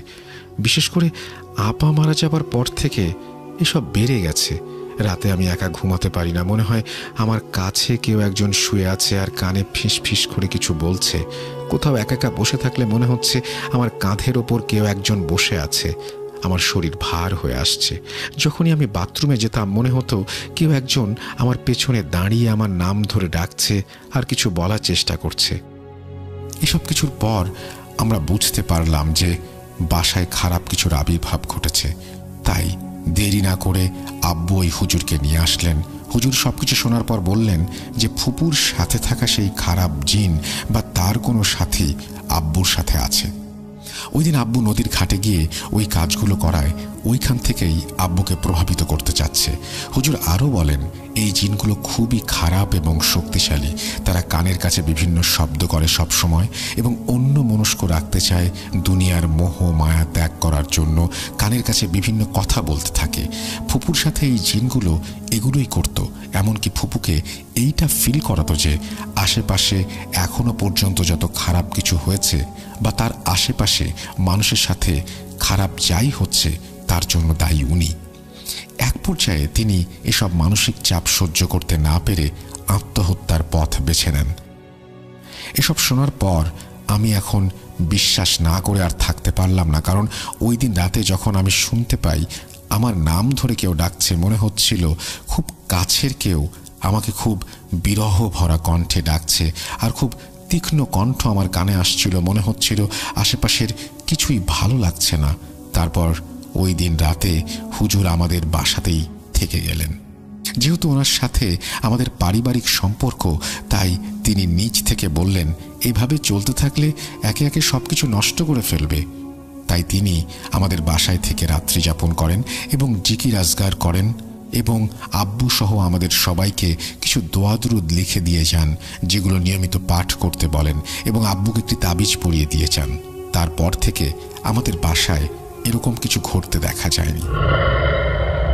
এই ছিল রাসেল ভাই আমার এবং আমার পরিবারের সাথে ঘটে যাওয়া একটি হৃদয় বিদারক ঘটনা। ওই সময়ের পর থেকে আমি বুঝতে পারি ব্ল্যাক ম্যাজিক জিনিসটা কত ভয়ানক। আল্লাহর কাছে প্রার্থনা করি যেন আর কারো সাথে এমনটা না হয়। আর যারা এসব কাজের সাথে লিপ্ত থাকে তাদের আল্লাহ হেদায়েত দান করুন। আমার জন্য দোয়া রাখবেন আপনারা। আর লিসেনাররা, আপনারা যদি ইন্টারেস্টেড থাকেন তাহলে এই কাহিনীর সাথে সম্পৃক্ত আরেকটি ঘটনা আপনাদের সাথে শেয়ার করব আরেকদিন ইনশাল্লাহ। সুস্থ থাকবেন, ভালো থাকবেন। আর রাসেল ভাই আপনার কাছে অনুরোধ, হাজার হাজার মানুষের পছন্দের এই শো আপনি বাঁচিয়ে রাখবেন, কারণ একমাত্র আপনিই পারবেন এই শোটাকে বাঁচিয়ে রাখতে। আমার জন্য আপনারা দোয়া করবেন যেন এভাবেই আপনাদের আনন্দ দিয়ে যেতে পারি আজীবন, এবং যতদিন পর্যন্ত আমি সুস্থ থাকি, যতদিন পর্যন্ত আমি এই শো করতে সক্ষম থাকি, ইনশাল্লাহ বারবার আপনাদের কাছে ফিরে আসব। সেই প্রত্যাশা রেখেই আমরা চলে যাচ্ছি আমাদের পরবর্তী ঘটনায়। আশা করছি এই ঘটনাটি আপনাদের ভালো লেগেছে এবং পরবর্তী যে ঘটনাগুলো আছে সেগুলোও আপনাদের ভালো লাগবে। চলুন চলে যাই আমরা পরের ঘটনায়।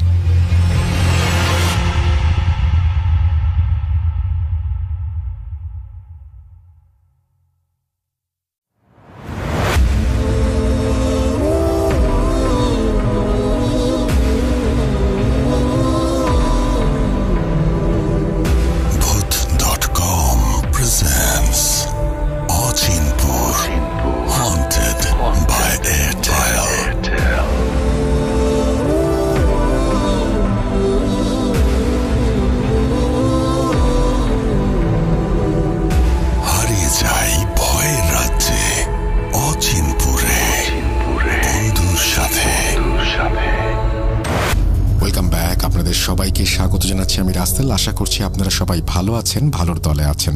225তম এপিসোড চলছে। আমাদের বাংলাদেশের যে অবস্থা, কখনো প্রচণ্ড গরম আবার কখনো বৃষ্টি।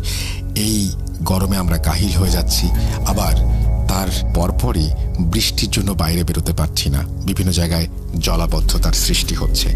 এইভাবেই একটা সময় আমরা পার করছি এবং ঋতুচক্রের আবর্তে বৈশাখ আসে, বর্ষা আসে এবং এক একটি ঋতু এক একটি বার্তা এক একটি রূপ নিয়ে আমাদের সামনে হাজির হয়। তবে রাতটা কেমন যেন আমার কাছে মনে হয় অন্যরকমই থাকে, কারণ তখন বৃষ্টি বা গরম কোনো কিছুই ম্যাটার করে না। তখন আমাদের সময় হয় ঘটনার মাধ্যমে ভয়ের রাজ্যে হারিয়ে যাওয়ার। যাই হোক, কথা না বাড়িয়ে আমরা আবারও ঘটনায় চলে যাব। আমরা শুরু করছি আমাদের পরবর্তী স্টোরি। তার আগে জানিয়ে দিই, আমাদের ইমেল অ্যাড্রেস হচ্ছে russell.booth.com@gmail.com। আপনার নাম, ঠিকানা এবং ফোন নাম্বার সহ আপনার জীবনে ঘটে যাওয়া এবং আপনার জানা সেরা ঘটনাগুলো লিখে পাঠিয়ে দিন আমাদের কাছে। ঘটনা শুরুতে অবশ্যই উল্লেখ করুন ঘটনাটি আপনি স্টুডিওতে এসে শেয়ার করতে চান, নাকি আপনি চান আপনার ঘটনা আমরা পড়ে শুনে। যারা দেশের বাইরে রয়েছেন তারা সরাসরি অডিও ক্লিপ পাঠাতে পারেন বা লিখেও পাঠাতে পারেন ঘটনা। আমরা চলে যাচ্ছি আমাদের পরবর্তী ঘটনায়। যেভাবে লেখা আছে আমি সেভাবেই পড়ে শোনাচ্ছি। আসসালামু আলাইকুম রাসেল ভাই, জানি ভালোই আছেন। আজকের যে ঘটনাটি আমি বলবো তা আমি আমার হাজব্যান্ডের কাছে শুনেছি। উনি এক কাকুর কাছ থেকে ঘটনাটি শুনেছিলেন। আজকের ঘটনায় সকল নাম, স্থান সবকিছুই ছদ্মনাম ব্যবহৃত হবে এবং আমার নাম গোপন রেখে ঘটনাটি পড়ে শোনালে আমি খুশি হব। আমি স্টুডিওতে আসতে চাই না, চাই ঘটনাটি পড়ুন এবং ঘটনাটি আরও বেশি জীবন্ত হয়ে উঠুক। ঘটনাটি যার সাথে ঘটেছিল ওনার নাম আব্দুল মিয়া, ছদ্মনাম। উনি ওনার কর্মজীবনের প্রথম দিকে একজন স্কুল দপ্তরি তথা নৈশ প্রহরী ছিলেন। উনি স্কুলে দিনের কাজ মিটিয়ে রাতে ওই স্কুলই পাহারা দিতেন। উনি তখন অবিবাহিত ছিলেন এবং ছেলেবেলায় মা বাবাকে হারিয়েছিলেন বলে আত্মীয়দের বাড়িতে শৈশব কৈশোর কাটিয়েছেন। নিজস্ব পৈতৃক সম্পত্তি বা ভিটা তেমন কিছু না থাকায় এবং কিছুটা চালচুলোহীন অবস্থা হওয়ায় রাতের বেলায় স্কুলের ভেতর এক রুমে ওনার থাকার ব্যবস্থা ছিল। এলাকার অনেকে বলেন ওই স্কুলটি ব্রিটিশ আমলের তৈরি এক পুরাতন স্থাপত্য, যা পরবর্তীতে স্কুল হিসেবে ব্যবহৃত হতো। উনি যখন চাকরি নেন তখন সময়টা ছিল স্বাধীনতা যুদ্ধের বেশ কয়েক বছর পরের ঘটনা। ছোট্ট করে স্কুলটির একটু বর্ণনা দেই। যেহেতু ব্রিটিশ আমলের স্থাপনা, তাই তৎকালীন লাল রঙা বড় বড় ইটের তৈরি ছিল ভবনটি। 3 তলা বিশিষ্ট একটি ভবন মূল স্কুলের অংশ হিসেবে ব্যবহৃত হতো। সেই ভবনের সাথে লাগোয়া আরেকটি 2 তলা ভবন ছিল, যেখানে স্কুলের সকল অফিসিয়াল কাজ, প্রধান শিক্ষক, সহকারী শিক্ষকদের রুম, স্কুলের প্রয়োজনীয় যাবতীয় সরঞ্জাম রাখার রুম, দারোয়ান তথা দপ্তরি থাকার জন্য রুম ইত্যাদি ছিল। এক কথায় পুরো স্কুলের আকৃতি কিছুটা ইংরেজি এলের মতন ছিল। সামনে ছিল বিশাল খেলার মাঠ এবং আশেপাশে ফাঁকা জায়গাগুলোতে বড় বড় শতবর্ষীয় গাছ ও কিছু ফুল গাছ। এটা ব্রিটিশ আমলে তাদের কাজে ব্যবহৃত হতো। তখন এখানে শুধু ভবনটি ছিল।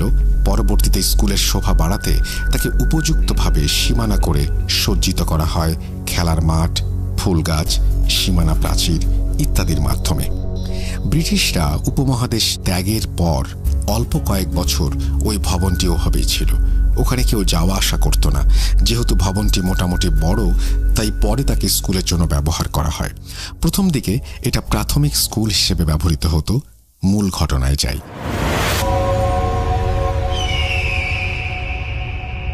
আমাদের দফতরি কাকু আব্দুল মিয়া যখন ওই স্কুলে চাকরি পান তখন স্বাধীনতার বেশ কয়েক বছর পার হয়ে গেছে। বেশ ভালোই কাটছিল ওনার চাকরি জীবন। উনি সকালবেলায় স্কুলের যত রকম দপ্তরি কাজ আছে সবকিছু বেশ ভালোভাবেই পালন করতেন। সেই সাথে সময়ে সময়ে ঘন্টা বাজানোর দায়িত্বটাও ওনার ওপরেই ছিল। বিকেলবেলা যখন স্কুল শেষ হয়ে যায় তখন উনিও ওনার সকল হাতের কাজ শেষ করে বিশ্রাম করেন এবং সন্ধ্যার পর থেকেই ওনার রাতের দায়িত্ব শুরু হয়। যদিও কাজ বলতে ওই বসে বসে রেডিও শোনেন, মাঝে মাঝে স্কুল চত্বরে একটু ঘুরে বাঁশি বাজানো, টর্চ লাইট দিয়ে বিভিন্ন আনাচে কানাচে খেয়াল রাখা, গাছের ফলগুলো ঠিকঠাক আছে কিনা, স্কুল ভবনের দিকে একটু হেঁটে আসা, এসবই তার কাজ। যেহেতু তিনি তখন একজন তাগড়াই যুবক ছিলেন, গ্রামের ছেলে, সেহেতু তার সাহস একেবারে খারাপ না। এভাবে মাস 2 কেটে যায়। একদিন রাতে উনি যখন চারপাশে টহল দিয়ে এসে নিজের রুমে ঢুকে রেডিওটা চালালেন, হঠাৎ শুনলেন স্কুলের ঘণ্টাটি বাজছে। উনি ভাবলেন হয়তো ওনার শুনতে ভুল হয়েছে। সারাদিন ঘণ্টা তো উনিই বাজান, ফাঁকা জায়গা এরকম ভুল হতে পারে এই ভেবে উনি আবারও রেডিওতে মন দিলেন। কিন্তু কিছুক্ষণ পর শুনলেন ঘণ্টাটি আবার বাজছে। এবার উনি রেডিও বন্ধ করে খেয়াল করলেন এবং বুঝলেন যে ওনার কান নয়, ঘণ্টা সত্যিই বাজছে। উনি ভাবলেন হয়তো কেউ স্কুল সীমানায় ঢুকেছে। যদিও রাতের বেলা, তবুও সন্দেহ করলেন গ্রামে এরকম দস্যি ছেলে পেলে থাকতেই পারে। উনি উঠে গেলেন ঘণ্টার দিকে। বলে রাখি, মূল স্কুল ভবনের সাথে লাগোয়া অফিস ভবনের এক কোনায় ওনার ছোট্ট ঘরটি, এবং প্রায় ৩-৪টি রুম পার হয়ে ঘণ্টা রাখার জন্য একটা কর্নার রয়েছে। সেখানে ঘণ্টা টাঙানো এবং একটা ছোট্ট টেবিলের ওপর হাতুড়ি থাকে। উনি গেলেন এবং দেখলেন কোথাও কেউ নেই। এমনকি ঘণ্টাও ঘণ্টার জায়গাতেই আছে, একটুও নড়ছে না। উনি ওখানে দাঁড়িয়ে ভাবলেন কেউ যদি ঘণ্টা বাজাবেই, তবে ঘণ্টা এখনও নড়তে থাকার কথা। উনি ভয় না পেলেও একটু অবাক তো অবশ্যই হলেন। উনি আশেপাশে লাইট মারলেন, কাউকে দেখতে না পেয়ে নিজের রুমে চলে আসলেন। ঘরে ফিরে উনি দরজা লাগাতেই ঘণ্টা আবারও বাজতে শুরু করলো, এবার আগের থেকেও জোরে এবং দ্রুত। আগে একটা ঘণ্টা থেকে অন্য ঘণ্টার মধ্যে কিছুটা সময়ের বিরতি থাকলেও এবার আর তেমন নয়, কেউ যেন একাধারে বাজিয়েই চলেছে। এবার তিনি খুব দ্রুত পায়ে একটু দৌড়েই সেখানে গেলেন। গিয়ে যা দেখলেন তাতে এক সুস্থ মানুষের হতভম্ব হওয়ার দশা। উনি যেতেই শব্দ বন্ধ হয়ে গেল এবং দেখলেন কোথাও কেউ নেই এবং ঘণ্টাটি স্থির, ঘণ্টার হাতুড়িও তার জায়গাতেই রয়েছে। এবার সাহসী আব্দুল মিয়া কিছুটা ভয় পেলেন। উনি দৌড়ে ওনার রুমে ফিরে দরজা বন্ধ করলেন এবং ভাবতে লাগলেন, কিন্তু হিসাব মিলাতে পারলেন না। কারণ কোথাও কেউ নেই, ঘণ্টা স্থির, অথচ তা বাজছে। উনি বিছানায় শুয়ে কিভাবে এমন সম্ভব, কে হতে পারে, এইসব 7-5 ভাবতে ভাবতেই ঘুমিয়ে গেলেন। বলে রাখা ভালো, তখন ঘড়িতে সময় 3টা। উনি অন্যদিন এরও কিছু পরে ঘুমান। পরদিন সকালে উনি ওনার যাবতীয় স্কুলের কাজ করলেন, কাউকে কিছু বললেন না। ওনার নতুন চাকরি, পাছে কেউ কিছু বলে, তাই চুপ করে থাকাই শ্রেয় মনে করলেন। সেদিন রাতে আবারও উনি অন্য দিনের মতো যথারীতি পাহারা দিচ্ছেন। ঘড়িতে যখনই সময় রাত 2:30, ঘণ্টা বেজে উঠল। উনি তখন মাঠের দিকে ছিলেন। উনি আঁতকে উঠলেন। উনি ভাবতে লাগলেন, আমি তো আজ সীমানা প্রাচীরের দিকেই আছি। কেউ যদি স্কুলে ঢুকেই থাকে তবে আমাকে এড়িয়ে গেল কি করে, আর ঘণ্টা বাজিয়ে এসে লুকাবে কোথায়? সব ঘর তো তালা দেয়া, কি হচ্ছে এসব ভাবছেন আর ভবনের দিকে এগোচ্ছেন। এদিকে বিরতি দিয়ে দিয়ে বাজতে থাকা ঘণ্টাটি আব্দুল মিয়ার স্কুল ভবনের দিক থেকে পা বাড়ানোর সাথে সাথেই হঠাৎ করে অনবরত বাজতে শুরু করলো। ওনার মনে হচ্ছিল যেন গায়ের সমস্ত শক্তি দিয়ে কেউ ঘণ্টা বাজিয়ে যাচ্ছে। ওনার কান যেন সে শব্দে যন্ত্রণা করতে শুরু করেছে।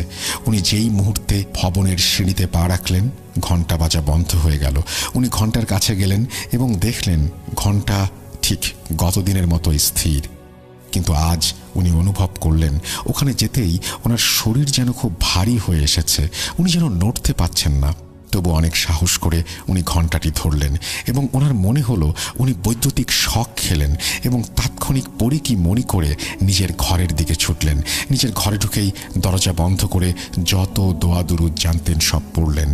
ওই রাতের মতো আর একবারও কোনো শব্দ হলো না। কিন্তু দপ্তরি কাকু ভয় তো পেলেনই, সেই সাথে উনি কি করবেন তাও ভাবতে লাগলেন। উনি কাকে বলবেন এসব কথা? তার কথা কেউ বিশ্বাস করবে কিনা? এরকম তীব্র শব্দ আর কেউ পাচ্ছে কিনা? ভূত প্রেতের কথা বললে সবাই তাকে নিয়ে ঠাট্টা করবে এবং পাগল বলবে কিনা? এসব নানা প্রশ্ন তার মাথায় আসতে লাগলো। একই সঙ্গে পাগল ভেবে তার চাকরিটাও চলে যেতে পারে এবং মাথা গোঁজার ঠাঁইটাও হারাতে হতে পারে। এই ভয়টা যেন তাকে সবচেয়ে বেশি পেয়ে বসেছিল সেদিন রাতে। ভয়ে তটস্থ হয়ে সেই রাতটা এই সমস্ত চিন্তার মধ্যে দিয়েই জেগে পার করে দেন। সকালবেলা মালি জাব্বার আলীকে সাহস করে এসব ঘটনা বলবেন বলে ঠিক করলেও আব্দুল মিয়া বলতে পারলেন না। উনি ভাবলেন এরকম কিছু বললে হয়তো কেউ আর ভয়ে সাহায্য করতে চাইবে না। তাই আব্দুল মিয়া তার থেকে বয়সে 4-5 বছরের বড় জব্বার ভাইকে সেদিন রাতে তার সাথে রাতের খাবার খেতে এবং রাতে গল্পগুজব করার জন্য দাওয়াত দিলেন। জাব্বার ভাইও রাজি হয়ে গেলেন। জাব্বার আলী সেদিন রাতে তার সাথে খেলো। দুজনের জীবনের সুখ দুঃখের গল্প করতে করতে হঠাৎ যখন ঘড়িতে 2:30, তখনই সেই ঘণ্টার আওয়াজ আসলো। আব্দুল মিয়া কিছু বলার আগেই জব্বার আলী বলে উঠলেন, ঘন্টা কে বাজালো? আব্দুল মিয়া তার দিকে তাকিয়ে যেন এক স্বস্তির নিঃশ্বাস ফেললেন, এই ভেবে যে এবার তিনি তার দম আটকে আসা এই আতঙ্কের কথা বিশ্বাস করানোর একজন লোক পেলেন। পরক্ষণে আবারও জব্বার মিয়া বলে উঠলেন, এত রাতে কে ঘন্টা বাজায়? তখন আব্দুল বিগত 2 রাতে তার সাথে ঘটে যাওয়া ঘটনা সব জব্বারকে খুলে বলতে লাগলেন। যখন ঘটনাগুলো আব্দুল বয়ান করছিলেন, ঘণ্টাতে যে বাড়িগুলো পড়ছিল তা যেন কেউ রাগান্বিত হয়ে সমস্ত দুনিয়া কাঁপিয়ে বাজাচ্ছিল। বহু কষ্টে আব্দুল মিয়া তার সমস্যাগুলো জব্বারকে বলে শেষ করতেই জব্বার বলল, আজ আমি দেখব কার এত জোর। সে খুব সাহস নিয়েই ঘণ্টার কাছে গেল এবং দেখল মিনিট কয়েক আগে এত জোরে জোরে বেজে যাওয়া ঘণ্টা একদম পাহাড়ের মতো স্থির হয়ে আছে। জব্বার জিজ্ঞেস করলেন, কে এখানে? সাহস তাকে তো সামনে আয়। বলতে না বলতেই ঘণ্টা বাজতে শুরু করলো, অথচ হাতুড়ি তার জায়গাতেই আছে, এক চুলও নড়েনি, না নড়ছে ঘণ্টাটা। এসব দেখে জব্বার মনে মনে ভয় পেলেও সে ঘণ্টাটি ধরতে গেল, আর ঘণ্টা ধরার সাথে সাথেই চিৎকার দিয়ে মাটিতে পড়ে গেল। জব্বারের চিৎকারে আব্দুল ছুটে গেল, ততক্ষণে ঘণ্টা বাজা বন্ধ হয়ে গেছে, আর ওই রাতের মতো ঘণ্টা কোনো প্রকার শব্দ করল না।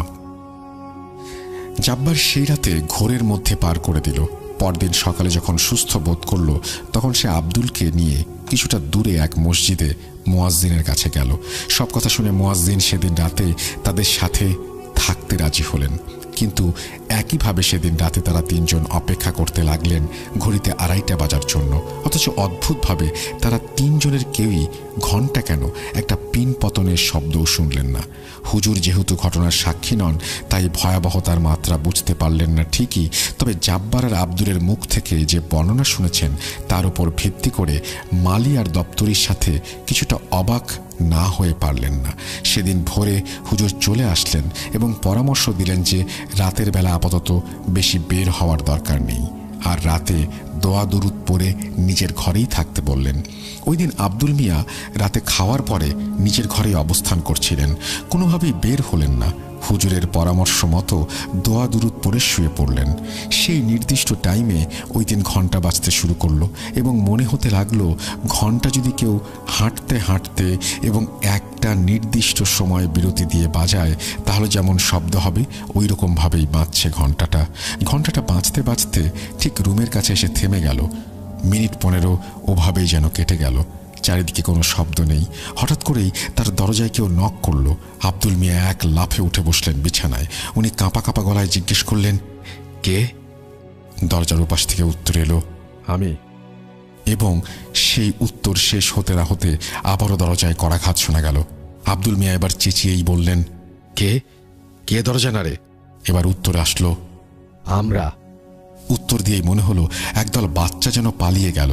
একই সাথে ঘণ্টাটি বাজতে বাজতে চলে গেল। ওনার বুঝতে বাকি রইল না যে তার সাথে যা ঘটছে তা কোনো স্বাভাবিক কিছু তো নাই, বরং অনেক ভয়ানক কিছু। ওনার সাহস বহু আগেই শূন্যের কোটায় পৌঁছে গিয়েছে। এবার যেন ওনার পায়ের নিচ থেকে মাটি সরে গেল। উনি কি করবেন কিছুতেই বুঝতে পারলেন না। এবং ওই রাতে ওই ঘটনার পর উনি নিজে সেই মুয়াজ্জিন আর জব্বার আলীকে সমস্ত ঘটনা জানালেন এবং এও জানালেন যে উনি কোনোভাবেই ওই স্কুলে থাকবেন না। তখন জব্বার আলী তার অসহায়ত্ব দেখে ওই রাতের জন্য তাকে তার বাড়িতে আশ্রয় দিলেন, আর মুয়াজ্জিন তাদের মসজিদে ইমামের সাথে তাকে এই বিষয় নিয়ে আলাপ করতে বললেন। উনি আর জব্বার আলী ইমাম সাহেবের সাথে কথা বললে ইমাম সাহেব তার একদিন পর সেই স্কুলে রাতের বেলা তার সাথে যাবেন বলে ঠিক করলেন। যেই কথা সেই কাজ। একদিন পর ইমাম সাহেব, জব্বার আলী আর আব্দুল মিয়া গিয়ে উপস্থিত হলেন। স্কুল বিল্ডিংয়ে পা রাখতে ইমাম সাহেব বললেন, আব্দুল মিয়া, তোমার ভাগ্য অনেক ভালো যে তুমি এখানে এখনো বেঁচে আছো। এখানে যে অদৃশ্য শক্তি রয়েছে তা এক নয়, একাধিক। তারা 3 জনই আব্দুল মিয়ার রুমে বসে অপেক্ষা করতে লাগলেন। ইমাম সাহেব তাদের সাথে নানা রকম ইসলামিক কথাবার্তা বলতে লাগলেন। হঠাৎ আব্দুল মিয়া বললেন তার বাথরুমে যাওয়া প্রয়োজন। তিনি বাইরে গেলেন, কিন্তু খেয়াল করলেন না যে ঘড়িতে 2:30 বেজে গেছে। তিনি ঘর থেকে বের হওয়ার কিছু সময় পর জব্বার আলী আর ইমাম সাহেব শুনতে পেলেন যে আব্দুল ডিউটি বাঁশি বাজাচ্ছে। তারা ভাবলেন হয়তো আব্দুলই ভয় কাটাতে এই কাজ করছে, কিন্তু কেউ খেয়াল করলেন না যে বাঁশিটি বিছানায় তার বালিশের কাছেই আছে। কয়েক মুহূর্ত পার হতে তারা শুনলেন বাঁশি বাজছে একাধারে, এবং কেউ যেন সারা স্কুলময় বাঁশিটি নিয়ে দৌড়াচ্ছে। অথচ একজন স্বাভাবিক মানুষের পক্ষে এভাবে একদমে বাঁশি বাজানো আর দৌড়ানো কোনোভাবে সম্ভব না। তারা তখনই বুঝে ফেললেন ঘটনা ঘটতে শুরু করেছে এবং আব্দুল এখনো ফেরেনি। তারা যখনই ঘর থেকে বের হতে যাবেন তখন শুরু হলো ঘণ্টা বাজা। এবার বাঁশি আর ঘণ্টা একই সাথে সারা স্কুলময় বেজে চলেছে। তারা বের হয়ে আব্দুলকে খুঁজতে শুরু করলেন। হুজুর দোয়া, কোরআনের আয়াত পড়ছেন এবং জাব্বার আলী আব্দুলকে ডেকে যাচ্ছেন। সমস্ত স্কুল আলোকিত হয়ে উঠেছে। আলোগুলো জোনাকির আলোর মতো দৌড়াচ্ছে। ইমামের আয়াতের গতির সাথে অদৃশ্য শক্তিগুলোর কার্যকলাপও বাড়ছে, ঠিক যেন তাদের রাগের বহিঃপ্রকাশ। এভাবে খুঁজতে খুঁজতে তারা আব্দুলকে পেলেন একটা শ্রেণীকক্ষের মধ্যে অচেতন অবস্থায়। অথচ স্কুলের সমস্ত ঘর রাতের বেলা তালা বন্ধ থাকে, আর আব্দুল তার চাবির গোছাও ঘরেই রেখে এসেছিল। তারা আব্দুলকে উদ্ধার করে তার রুমে নিয়ে যায়, কিন্তু হয়তো ইমাম সাহেবের কোরআন তেলাওয়াত তাদের ওই রাতের মতো জীবন দিয়েছিল। তারা আব্দুলের ঘরে ঢোকার পর সবকিছু থেমে যায়। ইমাম সাহেব বলেন, এখানে হয়তো কিছু জিনের আবাস গড়ে উঠেছে, যারা হয়তো চায় না তুমি এখানে থাকো কিংবা তাদের কোনো কাজে বাধা দাও। যত দ্রুত সম্ভব তুমি এখান থেকে চলে যাও, অথবা রাতে থেকো না, নইলে এরপর হয়তো তুমি আর বাঁচবে না। এই বলে উনি ফজরের ওয়াক্তে বিদায় নিয়ে চলে আসেন। ওই দিনের পর থেকে আব্দুল মিয়া স্কুলের দপ্তরে থাকলেও নাইট ডিউটি না করার আবেদন জানিয়ে অন্যত্র চলে যায়। কিন্তু উনি এই রহস্য কিছুতেই না জেনে হাতছাড়া করতে চাইলেন না। তাই উনি অনেক খোঁজ খবর করলেন এবং জানতে পারলেন যে ওনার আগে স্বাধীনতা যুদ্ধের পূর্ব পর্যন্ত ওই স্কুলে ইয়াসিন মোল্লা নামে একজন দপ্তরি ছিলেন, যিনি যুদ্ধের আগ অবধি বহু সময় ওই স্কুলে একই দায়িত্ব পালন করেছেন। তিনি ওই গ্রামেরই শেষ সীমানায় থাকতেন। তার বাড়ির ঠিকানা খুঁজে আব্দুল মিয়া সেখানে গিয়ে এক সন্ধ্যায় উপস্থিত হন। দরজা খুললেন ইয়াসিন মোল্লার মেয়ে রেশমা। রেশমা আব্দুলের কাছে তার পরিচয় জানতে চাইলে ভেতর থেকে ষাটোর্ধ ইয়াসিন মোল্লা বললেন, মা, ওকে আসতে দে। আব্দুল মিয়া ভেতরে গিয়ে ঘটনা খুলে বলতে শুরু করতে ইয়াসিন মোল্লা বললেন, আমি জানি তুমি কেন এসেছো। আমি ওই স্কুলের শুরু থেকে এখনো কাজ করছি, তোমারই মতো। তুমি যা যা দেখেছ আমি তা দেখিনি, কিন্তু তুমি যা শুনেছ আমিও তা শুনেছি। কিন্তু কোনোদিন দেখতে যাইনি ওরা কে বা কারা কেন এমন করছে, না কোনোদিন ভয় পেয়ে ওদের থামাতে চেয়েছি। ওরা কখনো আমাকে কোনো ক্ষতি করেনি, বরং যুদ্ধের আগ অবধি আমি যতদিন চাকরি করেছি ওরা আমাকে সাহায্য করেছে। বলতে গেলে খুব অল্প বয়সেই আমার চোখে ছানি পড়েছিল। স্কুল কর্তৃপক্ষ জানলে হয়তো আমার চাকরি চলে যেত এবং অভাবের সংসারে ছেলে মেয়ে বউ নিয়ে হয়তো ভিক্ষে করতে হতো। শেষ কয়েকটা বছরে আমার চোখ যা দেখেনি ওরা তা দেখেছে। ভাবতে পারো আমি ওদের কেন ভয় পাইনি? আমার দাদা একজন কবিরাজ ছিলেন, তাই আমি খারাপ জিন ভালো জিনদের কথা একটু হলেও জেনেছি দাদার মুখে। তাই আমি ওদের পথে বাধা হইনি। ওরা কোথা থেকে এসেছে, কি চায়, কিছুই জানতে চায়নি। তাই ওরা আমার জীবনে ঝুঁকি হয়নি। এই বলে ইয়াসিন মোল্লা একটা দীর্ঘ নিঃশ্বাস ফেলে বললেন, তুমি এখন এসো বাবা, আর পারলে ওই স্কুলে আর কখনো যেও না। তুমি ওদের রাগিয়েছ। ওরা আজ হোক কাল হোক তোমার ক্ষতি করলে করতেও পারে। এই কথা শুনে আব্দুল মিয়াও বাড়িতে চলে আসলেন। উনি পরবর্তীতে ওই স্কুলের চাকরিটা ছেড়ে দেন। এই ছিল আমার ঘটনা। জানি না বিশ্বাস হবে কি না, তবে অলৌকিক ঘটনাগুলো এমনই হয়ে থাকে। যার সাথে হয় শুধু সেই বোঝে।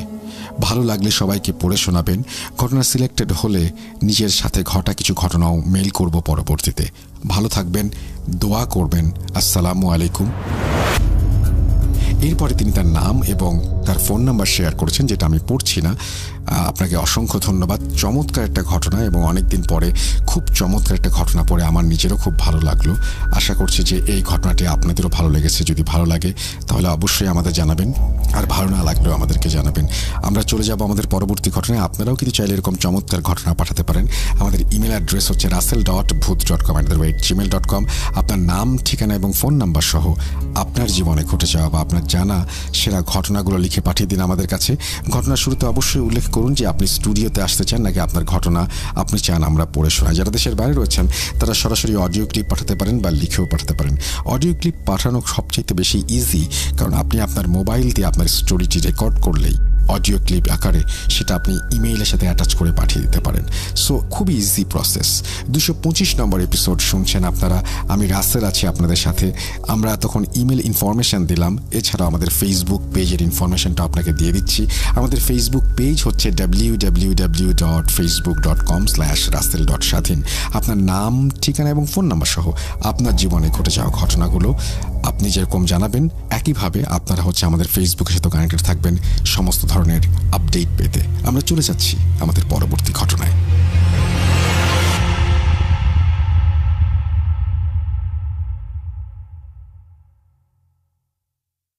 Welcome back. আপনাদের সবাইকে অনেক অনেক ধন্যবাদ এতক্ষণ পর্যন্ত আমাদের সাথে থাকার জন্য। অনেক অনেক শুভকামনা রইল। সব সময় এই ইউটিউব চ্যানেলটি সম্পর্কে আপডেট পেতে আমাদের ইউটিউব চ্যানেলটিকে সাবস্ক্রাইব করুন। আশা করছি আমরা একসাথে অনেকটা পথ হাঁটব। আজকের মতো এখানেই বিদায় নিচ্ছি। সবাই ভালো থাকুন, সুস্থ থাকুন, মোস্ট ইম্পর্টেন্টলি ভূত.com-এর সাথে থাকুন। আল্লাহ হাফেজ।